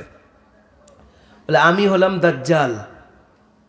বলে আমার বার হওয়ার সময় খুব কাছাকাছি, আমি খুব তাড়াতাড়ি বার হয়ে আসব। বর্তমান পরিস্থিতি, দাজ্জাল যখন পৃথিবীতে আসবে 40 দিন সে থাকবে, আর পুরো পৃথিবীর কোনো জায়গায় এমন থাকবে না যেখানে সে পৌঁছবে না। তার আগে তার ফিতনাগুলো শুরু হবে। সে মুখ থেকে একটা কথা বলবে, পুরো পৃথিবীতে শোনা যাবে। বর্তমানে টেলিভিশনে বলা হচ্ছে, পুরো পৃথিবী শুনছে কিনা। এগুলো দাজ্জাল আসার আগে সে পরিস্থিতি শুরু হয়েছে। দাজ্জাল আকাশকে বলবে পানি বর্ষণ করো, আকাশ থেকে পানি বর্ষণ হবে। দাজ্জাল জমিনকে বলবে এই তোর মধ্যে কি আছে, সোনা দানা বার কর, সেখান থেকে বার হবে। দাজ্জালের সঙ্গে তার একটা জান্নাত থাকবে, একটা জাহান্নাম থাকবে। যে তার কথা শুনবে জান্নাতে ফেলবে, যে তার কথা শুনবে না জাহান্নামে ফেলবে। যেটা জাহান্নাম হবে সেটা বাস্তবে জান্নাত, আর যেটা জান্নাত হবে সেটা বাস্তবে জাহান্নাম। হুজুর বলেছেন, আদম থেকে নিয়ে আর হুজুর পর্যন্ত, আর কিয়ামত পর্যন্ত দাজ্জালের থেকে বড় ফিতনা কোনো ফিতনা আসেনি আর আসবে না। এত বড় ফিতনা হবে। হুজুর নিজে দোয়া করেছেন, আল্লাহুম্মা ইন্নী আউযু বিকা মিন ফিতনাতিল মাসীহিদ দাজ্জাল। ইয়া আল্লাহ, আমি মাসীহ দাজ্জাল, দাজ্জালের ফিতনা থেকে তোমার কাছে পানাহ চাচ্ছি। হুজুর আমাদেরকে শিখিয়ে যাচ্ছেন। সেই দাজ্জালের ব্যাপারে হুজুর বলছেন, আমি একটা কথা তোমাদেরকে বলে যাচ্ছি, এই জিনিসটা বোঝানোর জন্য আমি এত লম্বা হেডিং আনলাম, তারপর আমার উদ্দেশ্যে যাব। হুজুর বলছেন, আমি তোমাদেরকে একটা কথা বলে যাচ্ছি যেটা কোনো নবী বলেননি। সব নবী নিজের উম্মতকে বুঝিয়ে গেছেন, ভয় দেখিয়ে গেছেন, দাজ্জালের ফিতনা থেকে আল্লাহর কাছে পানাহ চাইবে। কিন্তু মনে রাখবে, দাজ্জালের একটা চোখ কানা থাকবে আর একটা চোখ খোলা থাকবে, অর্থাৎ তার ডান চোখ বন্ধ, সে দেখতে পাবে না, একটা চোখ দিয়ে দেখবে। ওয়ালাকিন্নাল্লাহ লাইসা বিআওয়ার, আল্লাহ অন্ধ নন, দাজ্জাল, আল্লাহ কানা নন, দাজ্জাল হলো কানা। আর সেই দাজ্জালের আসার আগে পুরো বিশ্বব্যাপী সেই দাজ্জালি ফিতনা শুরু হয়েছে। কীভাবে এবার একটু খেয়াল করি আমরা। দাজ্জাল দুটো বিষয়ে বিশেষ প্রশ্ন করেছে, একটা হলো পানি আর একটা হলো খেজুর। বাইসানের বাগানে খেজুর আসছে? এনারা উত্তরে বললেন খুব খেজুর আসছে। বলে তাবরিয়া নদীতে পানি আছে? বলছে খুব আছে। বলে একটা সময় তাড়াতাড়ি পানি শুকিয়ে যাবে আর খেজুরগুলো শেষ হয়ে যাবে। বাইসান বর্তমানে ইসরায়েলের মধ্যে গোলান পাহাড়ির নিচে সেই বাগানটা আছে, তার বাগানের খেজুর গাছে খেজুর আসা বন্ধ হয়ে গেছে। তাবরিয়া একটা নদী যেটা ইসরায়েলের মধ্যে আছে। হযরত লূত আলাইহিস সালামের দুটো মেয়ে, একটা হলো জাগার, একটা হলো তাবরিয়া। দুজনার নামে দুজনার কবর আছে, ওই জন্যই দুটো নদীর নাম হলো জাগার আর তাবরিয়া। সে নদীর পানি শুকিয়ে যাওয়ার কাছাকাছি পৌঁছে গেছে। দাজ্জাল ইঙ্গিত করলো যে পানি আর খাদ্য আমাদের হাতে থাকবে, আমার হাতে থাকবে। যারা আমার কথা মানবে তাদেরকে খাদ্য দেব, যারা আমাকে খোদা বলে মানবে তাদেরকে পানি দেব। বর্তমানে পানির প্যাকেটিং তো শুরু হয়ে গেছে অনেক আগে থেকে, আমরা পানির ওই অভ্যস্ত হয়ে গেছে। খাদ্য, 3টে কৃষি বিল পাস হয়েছে ভারতে।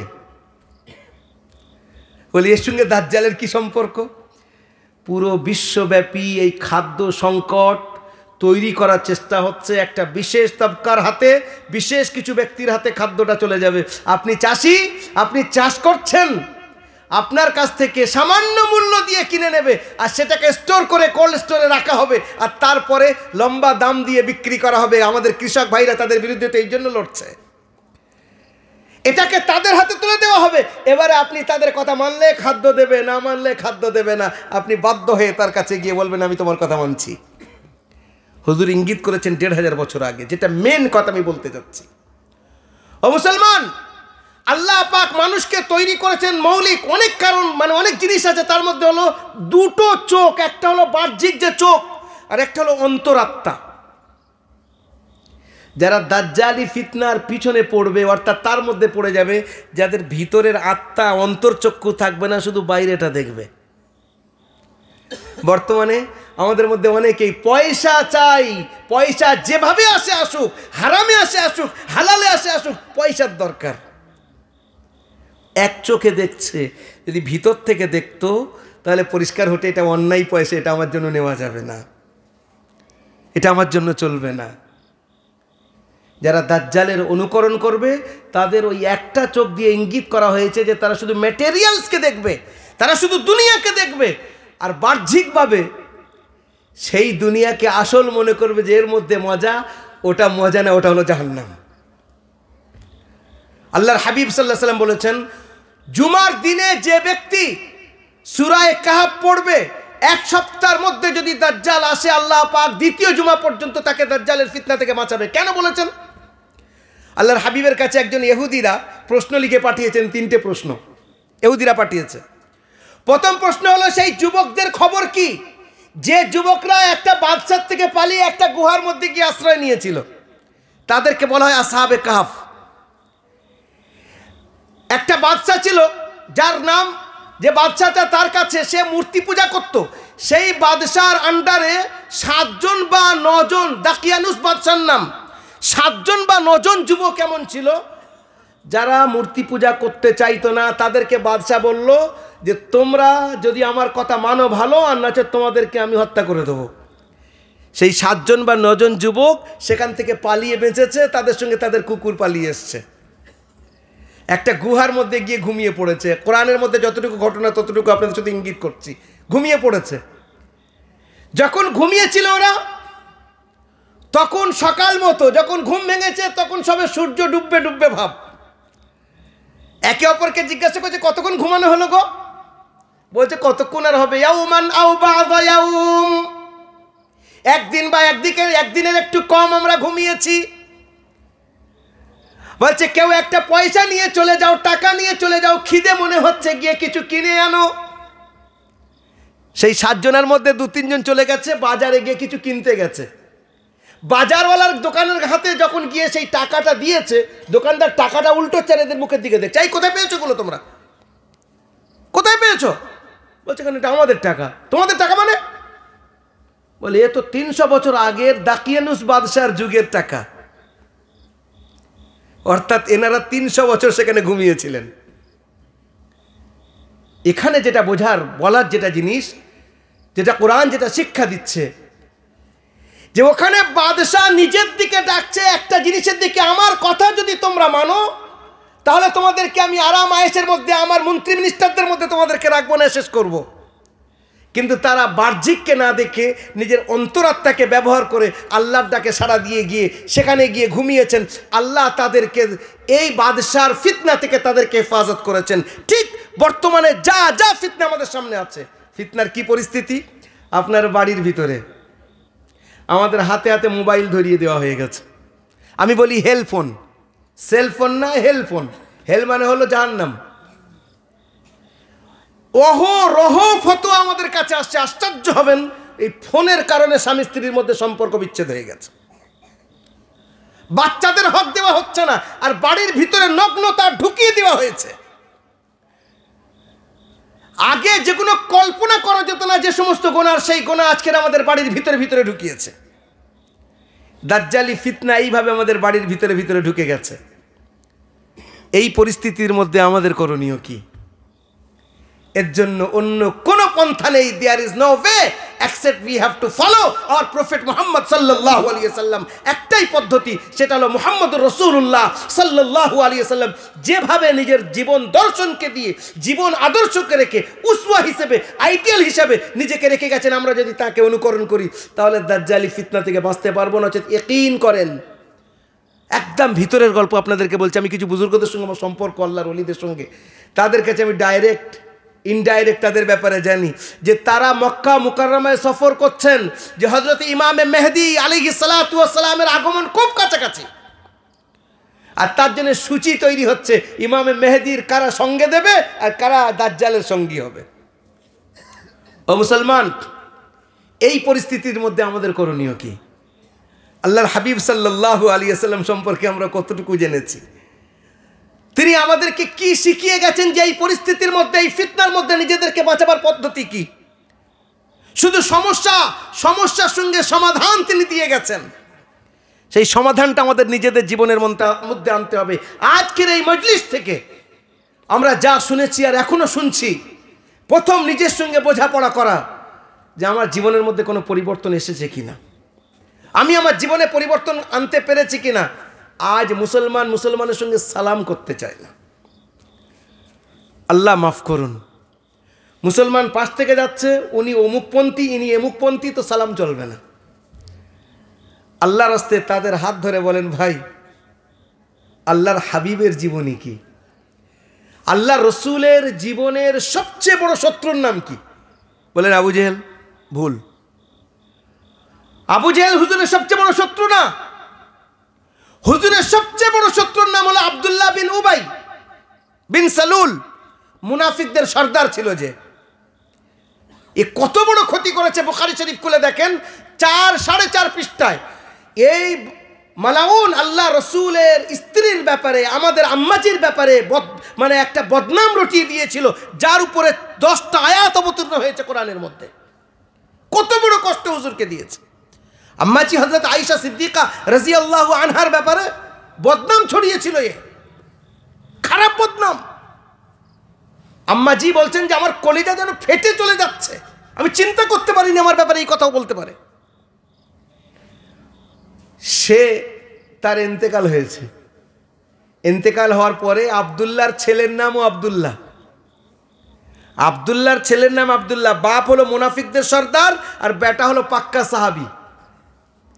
এ মারা গেছে, তোর ছেলে এসছে হযরত আব্দুল্লাহ রাদিয়াল্লাহু আনহু। হুজুরকে বলছেন, ইয়া রাসূলুল্লাহ, আপনার জামাটা দয়া করে দেবেন, আমার আব্বাজিকে ওই জামায় দাফন করব। হুজুর নিজের জামা খুলে দিলেন, বলছে নিয়ে যাও। চিন্তা করবেন কার জন্য? হুজুরের শুধু না, ইসলামের, হুজুরের, মুসলমানদের আল্লাহর দুশমন সে। তার জন্য হুজুর নিজের জামা খুলে দিলেন, এই জামাটা নিয়ে যাও, তোমার আব্বাজিকে দাফন দেবে। হুজুর আরও বললেন, দেখো আমার আসার আগে যেন দাফন করবে না, আমি আসবো, জানাজা পড়াবো। ওনার ছেলে বলছেন, ইয়া রাসূলুল্লাহ, আমার আব্বাজির জানাজাটা পড়িয়ে দেবেন। বলছে, হ্যাঁ আমি আসবো, আগে দাফন করুন, আমি আসবো, জানাজা পড়াবো। হুজুর উঠেছেন, আব্দুল্লাহ বিন উবাইয়ের জানাজা পড়ানোর জন্য যাচ্ছেন। হযরত ওমর সামনে এসে গিয়ে বলছেন, ইয়া রাসূলুল্লাহ, আপনি কাকে জানাজা পড়াতে যাচ্ছেন, কার জানাজা পড়াতে যাচ্ছেন? ইসলামের সবচেয়ে বড় শত্রু যে। হুজুর বলছেন, ওমর আমাকে ছেড়ে দাও, আমাকে অধিকার দেওয়া হয়েছে, আমি পড়াতে পারি নাও পড়াতে পারি, আমি পড়াবো। হুজুর জানাজার নামাজ পড়ালেন কার? আব্দুল্লাহ বিন উবাইর। আমার নিজের গল্প না, আমি কোরআন থেকে দলিল দিচ্ছি। তারপরে হুজুর তার মাথা নিজের কোলে রাখলেন, নিজের লোআবে মুবারক তার মুখে দিলেন, তাকে কবরে রাখালেন। আয়াত অবতীর্ণ হচ্ছে তারপরে, ইস্তাগফির লাহুম আও লা তাস্তাগফির লাহুম ইন তাস্তাগফির লাহুম ৭০ মাররাতান ফালাই ইয়াগফিরাল্লাহু লাহুম। ওগো আমার হাবিব, তুমি যত তাদের জন্য ইস্তিগফার করো না কেন, ৭০ বার ইস্তিগফার করো, আমি তাদেরকে মাফ করব না। হুজুরের উপরে আয়াত অবতীর্ণ হলো, লা তুসাল্লি আলা আহাদিম মিনহুম মাতা আবাদা। আজকের পরে আর কোনো মুনাফিকের জানাজার নামাজ আপনি পড়াবেন না। লাভ কি হলো? লাভ হলো এটা যে হুজুরের আব্দুল্লাহ বিন উবাইয়ের সঙ্গে এই ব্যবহারটা দেখে ওই জায়গায় ২৫০ মুনাফিক তারা সাচ্চা পাক্কা মুসলমান হয়ে গেছে। বলেন সুবহানাল্লাহ। হুজুর নিজের জামা কেন দিলেন? বদরের যুদ্ধের মধ্যে আল্লাহ রসুলের চাচা ধরা পড়েছিলেন, তার নাম হল হযরত আব্বাস। হযরত আব্বাস রাদিয়াল্লাহু তাআলা আনহু উনি মুসলমান হয়ে গিয়েছিলেন ভিতর থেকে, কিন্তু মক্কায় ছিলেন, মুসলমানদের সঠিক খবর পৌঁছানোর জন্য মক্কায় থেকে গিয়েছিলেন। উনি হিজরত করেননি তখন, যাতে মক্কার খবর হুজুরের কাছে পৌঁছতে পারেন। এই জন্য মক্কাওয়ালারা জোর করে হযরত আব্বাসকে নিজেদের সঙ্গে যুদ্ধ করাতে এনেছে। হযরত আব্বাস ভিতর থেকে মুসলমান, কিন্তু যুদ্ধ করতে এসছে কাদের হয়ে? কাফেরদের হয়ে। তো হুজুর সাহাবাদেরকে বললেন, আব্বাসকে তোমরা পেলে খবরদার যেন মারবে না, ওকে ধরে নেবে, গ্রেফতার করে নেবে। হযরত আব্বাস গ্রেফতার হয়ে গেলেন, গায়ে জামা নেই, জামা ছিনিয়ে নেওয়া হয়েছে, খালি গায়ে ছিলেন। আর হযরত আব্বাস খুব লম্বা চওড়া ছিলেন, তো কারোর জামা ওনার গায়ে আসছিল না। আব্দুল্লাহ বিন উবাই নিজের জামা খুলে হযরত আব্বাসকে দিয়েছেন, আমার তরফ থেকে এই জামাটা আপনি পরেন। আল্লাহর হাবিব সাল্লাল্লাহু আলাইহি সাল্লাম সেই করজ আদায় করে দিলেন যে আমার চাচাকে ও জামা পরিয়েছিল, তাই আমার জামা আমি খুলে ওকে দিয়ে দিলাম। মুহাদ্দিসিনরা এটা লিখছেন, চিন্তা করতে পেরেছেন? যাতে দুনিয়ায় হিসেবটা বারাবার হয়ে যায়, সমান হয়ে যায়। দাও একবার দরুদ শরীফ পড়েন, আল্লাহুম্মা।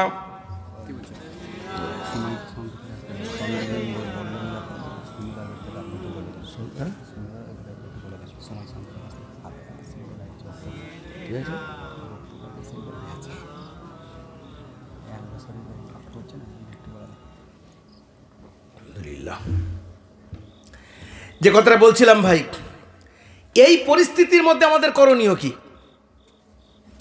আমাদের করণীয় হলো সঠিক সুন্নতটাকে, যেটা আল্লাহর হাবিব যে রাস্তাটা বলে গেছেন, সেই রাস্তাটাকে নিজেদের সামনে রেখে সঠিক সুন্নতটাকে সামনে রাখা। মনে রাখবেন একটা কথা একটু খুলে বলি, আল্লাহ মাফ করুন, যদি আমরা দিনের মধ্যে কোনো জিনিসকে বাড়িয়ে দিই, তার মতলব হলো আল্লাহর হাবিব সাল্লাল্লাহু আলাইহি সাল্লাম সেই দিনটা পরিপূর্ণ আমাদের কাছে দিয়ে যাননি, তাই আমরা আমাদের তরফ থেকে বাড়িয়ে দিচ্ছি।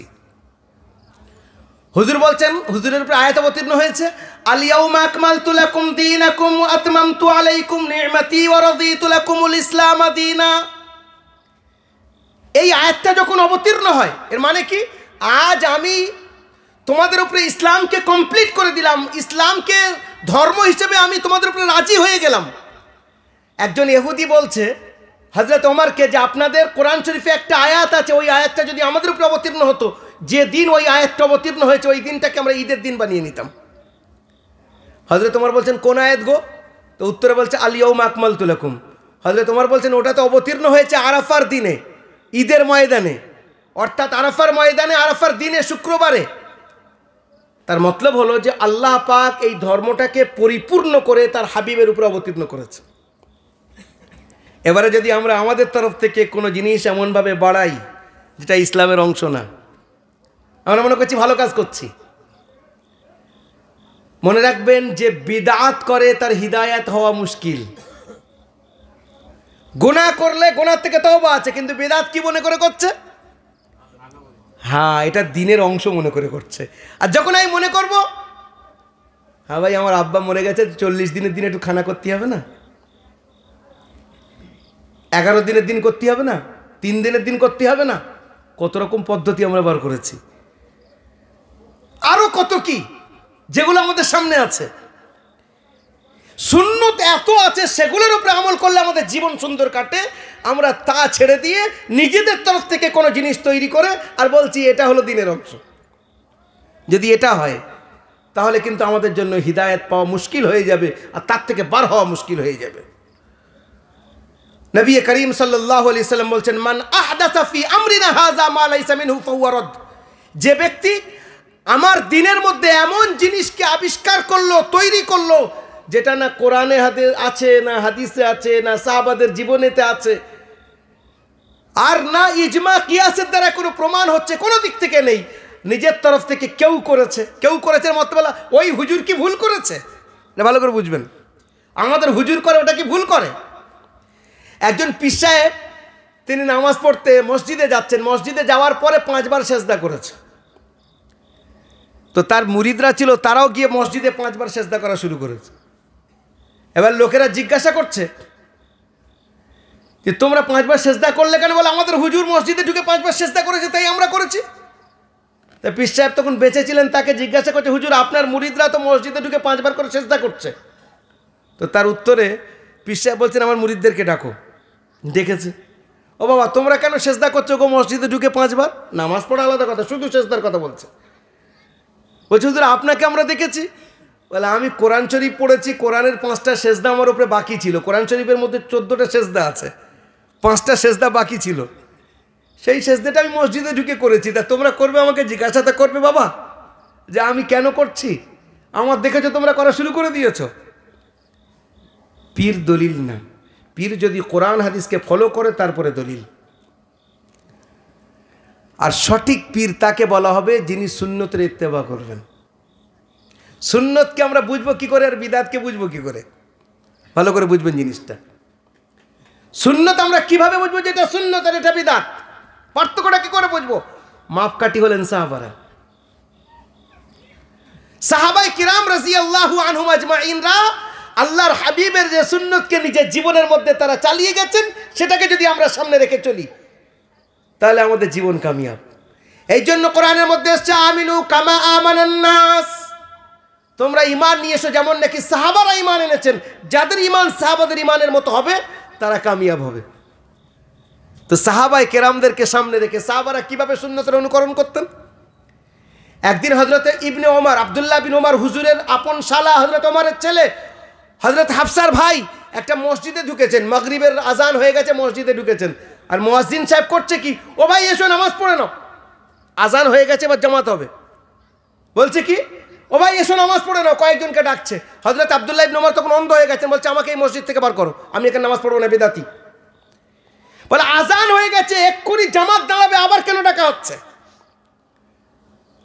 ফজরের হিসেব আলাদা, মানুষ ঘুমিয়ে থাকে, জোহরে মানুষ ঘুমিয়ে আছে, বা লম্বা আজান হয়ে গেছে তার মধ্যে লম্বা সময়, কিন্তু মাগরিবের আজানে কি হয়, এই আজান হলে সঙ্গে সঙ্গে জামাত হয় কিনা? মধ্যখানে আবার ডাকছে, কিসের জন্য ডাকা? সাহাবারা বিদআত থেকে এতটা নফরত করতেন। আর অন্য দিক থেকে পরিস্থিতি দেখেন, ওই আব্দুল্লাহ ইবনে ওমর হজে যাচ্ছেন, উটের উপরে বসে, নিজের যে ছিল যে ব্যক্তি উট চালাচ্ছিল তাকে বলছে, এই উটটাকে দাঁড় করাও। উট দাঁড় করানো হলো, হযরত আব্দুল্লাহ ইবনে ওমর নামলেন, এক জায়গায় বসে পেশাব করতে বললেন। পেশাব করছেন, উঠে আসলেন, পানি ব্যবহার করলেন না। ওনার গোলাম বলছে, হুজুর আপনি তো পেশাব করবেন বলে বসলেন, তো কই পেশাব করলেন না? উত্তরে কি বলছেন, আমি আমার আকা সাল্লাল্লাহু আলাইহি ওয়াসাল্লামের সঙ্গে আমি হজে গিয়েছিলাম, হুজুর এই জায়গায় নেমে পেশাব করেছিলেন, আমার পেশাব লাগেনি, আমি শুধু পেশাব করার ভান করলাম যাতে হুজুরের ওই কাজটা আমার দ্বারা আদায় হয়ে যায়। একবার বলেন সুবহানাল্লাহ। চিন্তা করতে পেরেছেন? সাহাবায়ে কেরামরা প্রত্যেকটা কদমে আল্লাহ রসুল সাল্লাল্লাহু আলাইহি ওয়াসাল্লামকে কীভাবে অনুকরণ করা যায় সেই জিনিসটার পিছনে চলেন। তো আমরা আমাদের জীবনের মধ্যে যদি এটা দেখি, এইটাকে যদি বার করে আনার চেষ্টা করি, যারা আল্লাহর ওলি হয়েছে, যাদের দোহাই আমরা দিই, হযরত বড় পীর সাহেব আব্দুল কাদের জিলানী রাহমাতুল্লাহ আলাইহি, খাজা মঈনুদ্দিন চিশতি আজমেরি সঞ্জিরি রাহমাতুল্লাহ আলাইহি, যত বড় আল্লাহর ওলির যারা এসেছিলেন সব নিজের জায়গায় তারা সুন্নতের মুত্তাবি ছিলেন। আর আমরা তাদের নাম ভাঙিয়ে তাদের দিকে অন্য কথা নিসবত করে দিয়ে বলি যে ওনারা, আচ্ছা ভাই, আর তার সঙ্গে আল্লাহ সুবহানাহু ওয়া তাআলার জায়গায় কখনো নবীকে বসাচ্ছি। একটা একটা আপনারা একজন শুনেছেন, একজন কবি আহাদ থেকে আহমদ হয়েছে, রসুলে খুদা সাল্লাল্লাহ, পুরো শিরকিয়া কালাম না এটা? তো গজলে কি না জায়েজ জায়েজ হয়ে যাবে? আহাদ থেকে কখনো আহমদ, আহাদ আল্লাহ, আহমদ মুহাম্মদুর রাসূলুল্লাহ সাল্লাল্লাহু আলাইহি সাল্লাম, আহাদ থেকে আহমদ কি করে হতে পারে? বলে মিম সরিয়ে দিয়ে আহাদ থেকে আহমদ হয়ে গেছে, মিম এসে গিয়েছে। এইরকম ভাবে আমাদের চলার পথে জায়গায় জায়গায় শিরিক ঢুকে যাচ্ছে, জায়গায় জায়গায় বিদআত এসে যাচ্ছে। সেই জায়গাকে সরিয়ে ডাইরেক্ট আল্লাহর হাবিবের সুন্নতকে নিজেদের জীবনের মধ্যে আনতে হবে। অল্প আমল হোক কিন্তু সুন্নত অনুযায়ী হোক, জীবন বাঁচবে। আর যদি নিজেদের তরফ থেকে আমরা বিদআতকে ঢুকিয়ে দিই আর দিন বলে সেটাকে চালাই, যতগুলো পন্থা আছে, শবে বরাতের রাত্রে আমরা কি তামাশা করি? শবে বরাতের রাত্রে আর 27-এর রাত্রে তামাশাগুলো কি হয়? আপনাদের এলাকায় হয় কি? আমি আসিনি কোনো সময়, নিশ্চয়ই হয়। একবারে লাইটিং থেকে শুরু করে নিয়ে আর যা যা পদ্ধতি, আল্লাহর হাবিব সাল্লাল্লাহু আলাইহি ওয়াসাল্লাম, হ্যাঁ শবে বরাতের প্রমাণ আছে, শবে বরাতের প্রমাণ আছে, হাদিসের মধ্যে আছে, কিন্তু তার মতলবটা কি ওই লাইটিং করার ওই সমস্ত কাজ করা? 27-এর রাত্রে আল্লাহর ইবাদত করার খুব বড় রাত ওটা।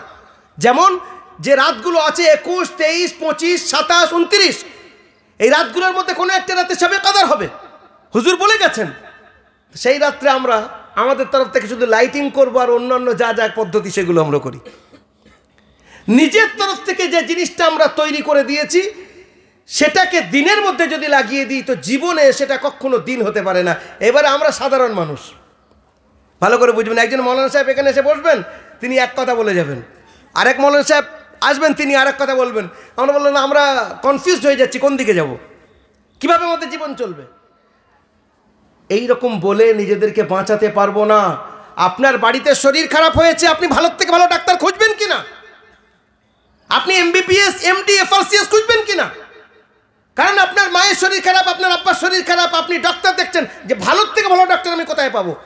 তো যখন আপনার আধ্যাত্মিকতার দিক থেকে আপনার রূহ যখন কমজোর, ভিতরে যখন শরীর খারাপ, তো তার জন্য ভালো আলেম কেন খুঁজবেন না? তার জন্য যিনি সঠিক জানেন তাকে কেন যাবেন না তার কাছে? বাট কেউ কিছু বললো আর চোখ বন্ধ করে তার উপরে উনি কি ভুল করেছেন? মানুষ মাত্রই ভুল করবে, নবীরা মাসুম, নবীদের ব্যাপারটা আলাদা। নবীদেরকে আল্লাহ হেফাজত করেছেন, তারা মাসুম, আল্লাহর হাবিব মাসুম, সাহাবায়ে কেরামরা মাহফুজ, কিন্তু বাকি কারণ তারা ভুল হয় না, তার দ্বারা তো ভুল হতে পারে। এই জন্য সেটাকে আমরা কাউকে ওলি মানবো, তার মেয়ার, তার মাপদণ্ড, তার মাপকাঠি হলো সুন্নত। আর সুন্নত কি, এটা আমি একটা অন্য জায়গায়ও বলেছিলাম। সুন্নত হলো আত-তারিকাতুল মাসলুকাতু ফিদ্দিন, যে পদ্ধতি আল্লাহর হাবিব আমাদেরকে বলে গেছেন। আপনারা আশ্চর্য হবেন, একটু কন্ট্রোভার্সি কথা হয়ে যাবে। কোন কোন জায়গায় হাদিসের মধ্যে এসছে হাদিস 4টে জিনিসের নাম। হাদিস হলো হুজুর যেটা বলেছেন, যেটা করেছেন, আর হুজুরের জীবনী, আর যেটা হুজুরের সামনে করা হয়েছে, হুজুর চুপ করেছিলেন, এই 4টে নাম হলো হাদিস। সুন্নত কারে বলে? যেটা হুজুর বলে গেছেন যে এইভাবে চলবে। এবারে এমন হাদিস আছে যার উপরে আমাদের জন্য আমল করা জায়েজ হবে না। বলে বলো কি, এত বড় কথা বলছো? 11টা বিয়ে করেছেন হুজুর, এটা তো হাদিস। এটা হাদিস কিনা? 11টা বিয়ে তো হুজুর করেছেন, এটা তো জানেন তো আপনারা। তো এবারে বলে আমরাও ওই হাদিসের উপরে আমল করা শুরু করে দেবো নাকি? হ্যাঁ, উনি বলছেন কেন চলবে না? চলবে না, এটা হাদিস, সুন্নত না। সুন্নত সেটা যেটা মুহাম্মদুর রাসূলুল্লাহ সাল্লাল্লাহু আলাইহি ওয়াসাল্লাম সাহাবারা হুজুরের থেকে নিয়েছেন। কিছু জিনিস এমন আছে যেটা হুজুরের জীবনের সঙ্গে খাস। ঠিক আল্লাহ রাসূল সাল্লাল্লাহু আলাইহি ওয়াসাল্লাম, বুখারী শরীফের হাদিস আছে, আল্লাহ রাসূল সাল্লাল্লাহু আলাইহি ওয়াসাল্লাম এক জায়গায় হুযায়ফা ইবনুল ইয়ামান রাদিয়াল্লাহু তাআলা আনহু থেকে এক জায়গায় যাচ্ছেন, আর সেখানে হুযায়ফা পানি নিয়ে যাচ্ছেন। উনি হুজুরকে ছেড়ে দিয়ে চলে যাচ্ছেন। হুজুর বলছেন এই আমার পিছনে দাঁড়াও, এইদিকে মুখ করে দাঁড়াও। হুজুর দাঁড়িয়ে দাঁড়িয়ে পেশাব করলেন, বুখারী শরীফের মধ্যে হাদিসটা আছে। হুজুর কি করলেন? দাঁড়িয়ে দাঁড়িয়ে পেশাব করলেন। এবার আমরা আজ থেকে শুরু হয়ে যাই, ভুল। এটা হাদিস, এটা সুন্নত না। এটা হুজুর কেন করলেন? তার কারণ আছে। আপনার কোমরে লাগা আছে, মনে করেন আপনি খুব প্যান্ট টাইট পরে রয়েছেন, বসতে পারছেন না, পেশাব খুব জোরে লেগে গেছে, এই পরিস্থিতিতে আপনার যদি পেশাবের প্রয়োজন হয় তাহলে আপনি দাঁড়িয়ে পেশাব করতে পারেন, যায় সুন্নত না। সুন্নত কি? বসে পেশাব করা, তিরমিজির মধ্যে এসছে। আমার বলার উদ্দেশ্য বিরাদারান ইসলাম, আজকের বিক্ষিপ্ত হয়ে গেছে বক্তব্য, সেটাকে নির্যাসভাবে আপনাদের কাছে যেটা বলতে চাচ্ছি, সময় আমাদের জন্য খুব শর্ট। আল্লাহর এখানে সূচি তৈরি হচ্ছে, আল্লাহ সুবহানাহু ওয়া তাআলার এখানে সূচি তৈরি হচ্ছে কারা ইমাম মেহেদীর সঙ্গে থাকবে আর কারা দাজ্জালের দিকে যাবে। আমাদের উচিত এই পরিস্থিতির মধ্যে মুসলমানদের ঐক্য, একতার একটাই পদ্ধতি, সেটা হলো মুহাম্মদুর রাসূলুল্লাহ সাল্লাল্লাহু আলাইহি ওয়াসাল্লামের সুন্নতকে সামনে রাখা। আর হুজুরের সুন্নত কি? হুজুরের সুন্নতের পদ্ধতি হলো সাহাবায়ে কেরামদের আমলকে দেখা। সাহাবায়ে কেরামরা হুজুরের কাছ থেকে নিয়ে আমাদেরকে কাছে পাঠিয়েছেন। এই পদ্ধতির মধ্যে আমরা যদি এগিয়ে যেতে পারি, ইনশাআল্লাহ তাআলা আমাদের জীবন এগিয়ে যাবে। আমি আমার বক্তব্যে সব জায়গায় তিনটে কথা বলি, আপনাদেরকেও বলছি। এই পরিস্থিতির মধ্যে যা এই অবস্থায় করোনা কিছু বছর আগে, মানে গত বছরও পর্যন্ত আপনারা প্রোগ্রাম করতে পারেননি। আমার কত প্রোগ্রাম ক্যান্সেল হয়েছে তার ঠিক নেই, কেন? করোনা হচ্ছে। আর এই করোনাটা কি ম্যান মেড ক্রাইসিস না আল্লাহর তরফ থেকে এসছে? মানুষের তৈরি না আল্লাহর তরফ থেকে? আমরা অনেকে বলছেন আল্লাহর তরফ থেকে, কেউ বলছে চায়না করেছে, সে ট্রাম্প ছিল না, বলছে ও চায়নারা শুরু করেছে। আবার এদিকে চায়নাওয়ালারা বলছে ও আমেরিকার কাজ। হতেই পারে, যদিও বা তারা করে, কিন্তু এর পিছনে আল্লাহর হুকুম আছে যে মানুষের মধ্যে এইরকম ধরনের জীবাণু ছড়িয়ে দেওয়া হোক, তাদের 12টা বাজুক। জীবনে কল্পনা করা যায়নি সেই জিনিসটা এসছে। আচ্ছা, একটা সমস্যা, তার সমাধান আমরা কি করে পাবো? করোনার ব্যাপারে কি বলছে? 2 হাত ভালো করে ধো, নাকে মাস্ক পরো। মুহাম্মদুর রাসূলুল্লাহ সাল্লাল্লাহু আলাইহি ওয়াসাল্লাম আমাদেরকে শিখিয়ে যাচ্ছেন, বাবু যখন নামাজ পড়বে তো তার আগে, প্রত্যেক নামাজের আগে কি করব? আমরা ওযু করব। যখন ওযু করি তো একটা ওযুর মধ্যে আমরা কমপক্ষে 3 বার করে হাত ধুই কিনা? তো 5 বার ওযু করলে 3 5 15 বার হাত ধোয়া পড়ছে। কুল্লি করা হচ্ছে 15 বার, নাকে পানি দেওয়া হচ্ছে 15 বার। আবার গোসল ফরজ হলে নাকে আর গালে পানি দিতে হয়। আর তার সঙ্গে এটা তো হয়ে গেল, খাওয়ার আগেও হাত ধোয়া সুন্নত, খাওয়ার পরেও হাত ধোয়া সুন্নত। তারপরে যদি 3 বার করে খাই, কমপক্ষে 3 বারেই যদি হাত ধুই, তাহলে 18 বার করে হাত ধোয়া পড়ছে, মুখ ধোয়া পড়ছে। ডাক্তারবাবুরা বলছেন হাত ভালো করে ধোও, wash your hand very carefully, ভালো করে হাতটাকে ধোও। ডাক্তারবাবু আপনারা কি বলবেন? 1500 বছর আগে আমাদের আকা হাত ধোয়ার পদ্ধতি শিখিয়ে গেছেন, বলেন সুবহানাল্লাহ। নামাজের দ্বারায় করোনার ঔষধ যেটা ওরা বলবে আমাদের কাছে অলরেডি আছে।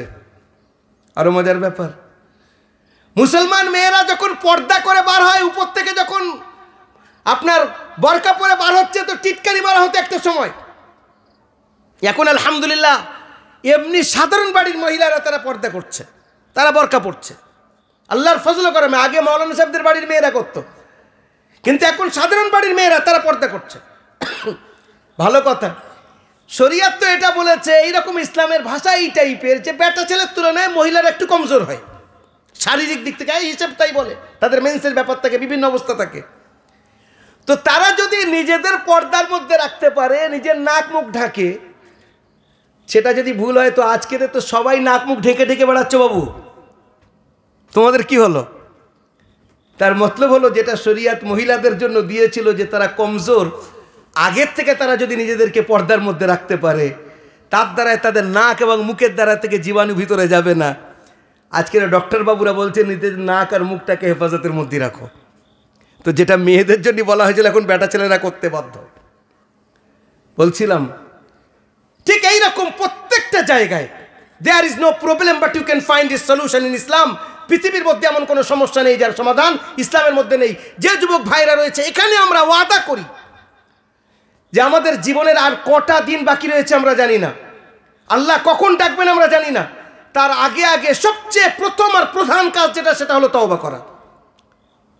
তওবা করা মৌলিক কাজ। আল্লাহর সঙ্গে সম্পর্ক করার জন্য আমরা তওবা করব যে আল্লাহ আমাদেরকে ক্ষমা করে দাও। আর তারপরে দ্বিতীয় কাজ যেটা, সেটা হলো নামাজের পাবন্দি করা। বলে এই কথাটা বড় মুশকিল, নামাজটা যেন আমাদের জন্য বড় অসুবিধা। তো নামাজ যদি আমরা পাবন্দি করি, তো করোনার থেকেও তো বাঁচতে পারবো, আল্লাহ ওর থেকেও তো হেফাজত করবে। বাকি কপালে যেটা আছে সেটা হবে। কিন্তু নামাজের পাবন্দি করতে গিয়ে আপনার আগে হাত ধুতে হচ্ছে, নাক মুখ সব ধুতে হচ্ছে। তাহলে করোনার যে পদ্ধতি বাঁচার জন্য ডাক্তারবাবুরা বলছেন, সেটা আমরা পাচ্ছি, এটাও সামনে এসে গেল। আর আপনি আমি মুসলমান, তার পরিচিতিটা কি বলছে? আমি কলেমা পড়ি। কলেমা মানে ইমান, ইমান তো ভিতরের সঙ্গে সম্পর্ক। তা বাইরের পরিচিতি কি? রোজা, যাদের শরীর খারাপ তারা রোজা রাখতে পারে না, তাহলে সে কি মুসলমান না?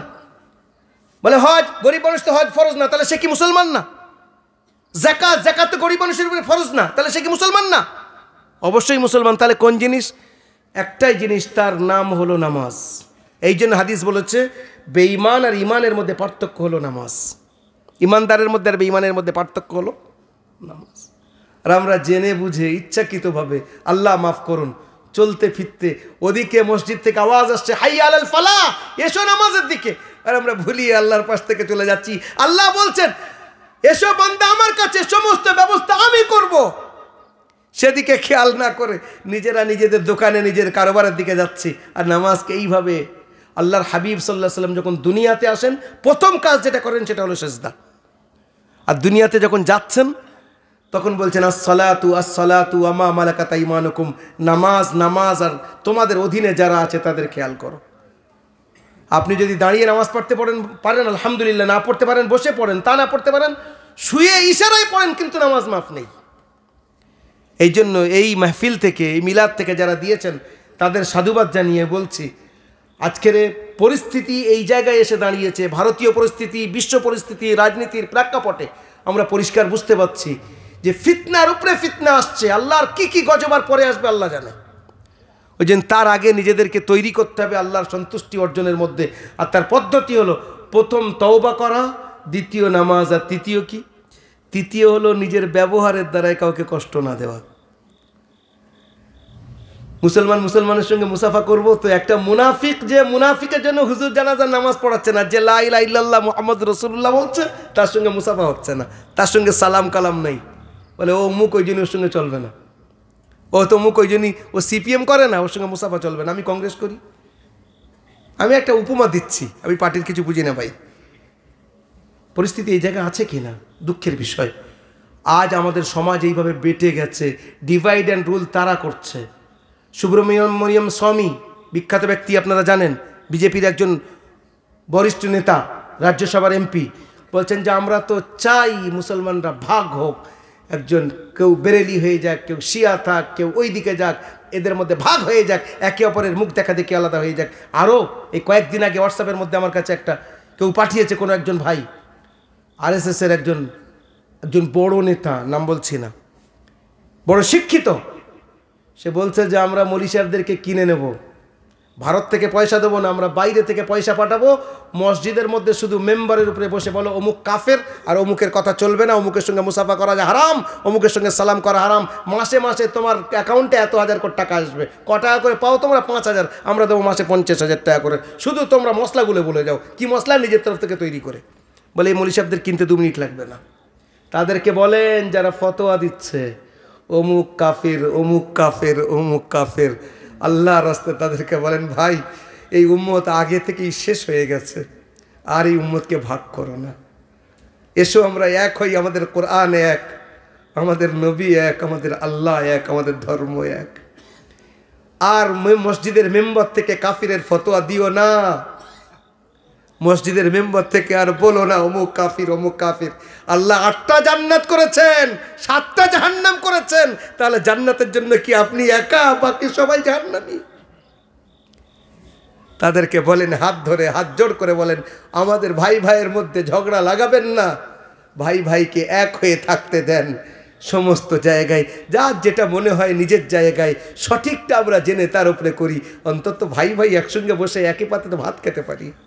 আল্লাহর হাবিব মুনাফিকদের জন্য নিজের নিজের কাপড়, নিজের আপনার জামা খুলে দিচ্ছেন, আর একজন মুসলমানের সঙ্গে আমি সালাম করতে পিছপা হচ্ছি, সালাম করতে চাচ্ছি না।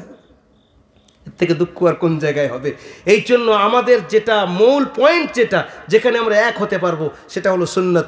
মুহাম্মদুর রাসূলুল্লাহর সুন্নতকে সামনে রেখে, কোরআন এবং হাদিসকে সামনে রেখে, সাহাবায়ে কেরামদের আমলকে সামনে রেখে যদি আমরা এগিয়ে যাই, ইনশাআল্লাহ তাআলা আমাদের মধ্যে অনেক ভাই জেনে আর অনেক না জেনে এইভাবে উম্মতকে আমরা ডিভাইড করে দিয়েছি, ভাগ করে দিয়েছি, আলাদা আলাদা খানায় ভাগ করে দিয়েছি।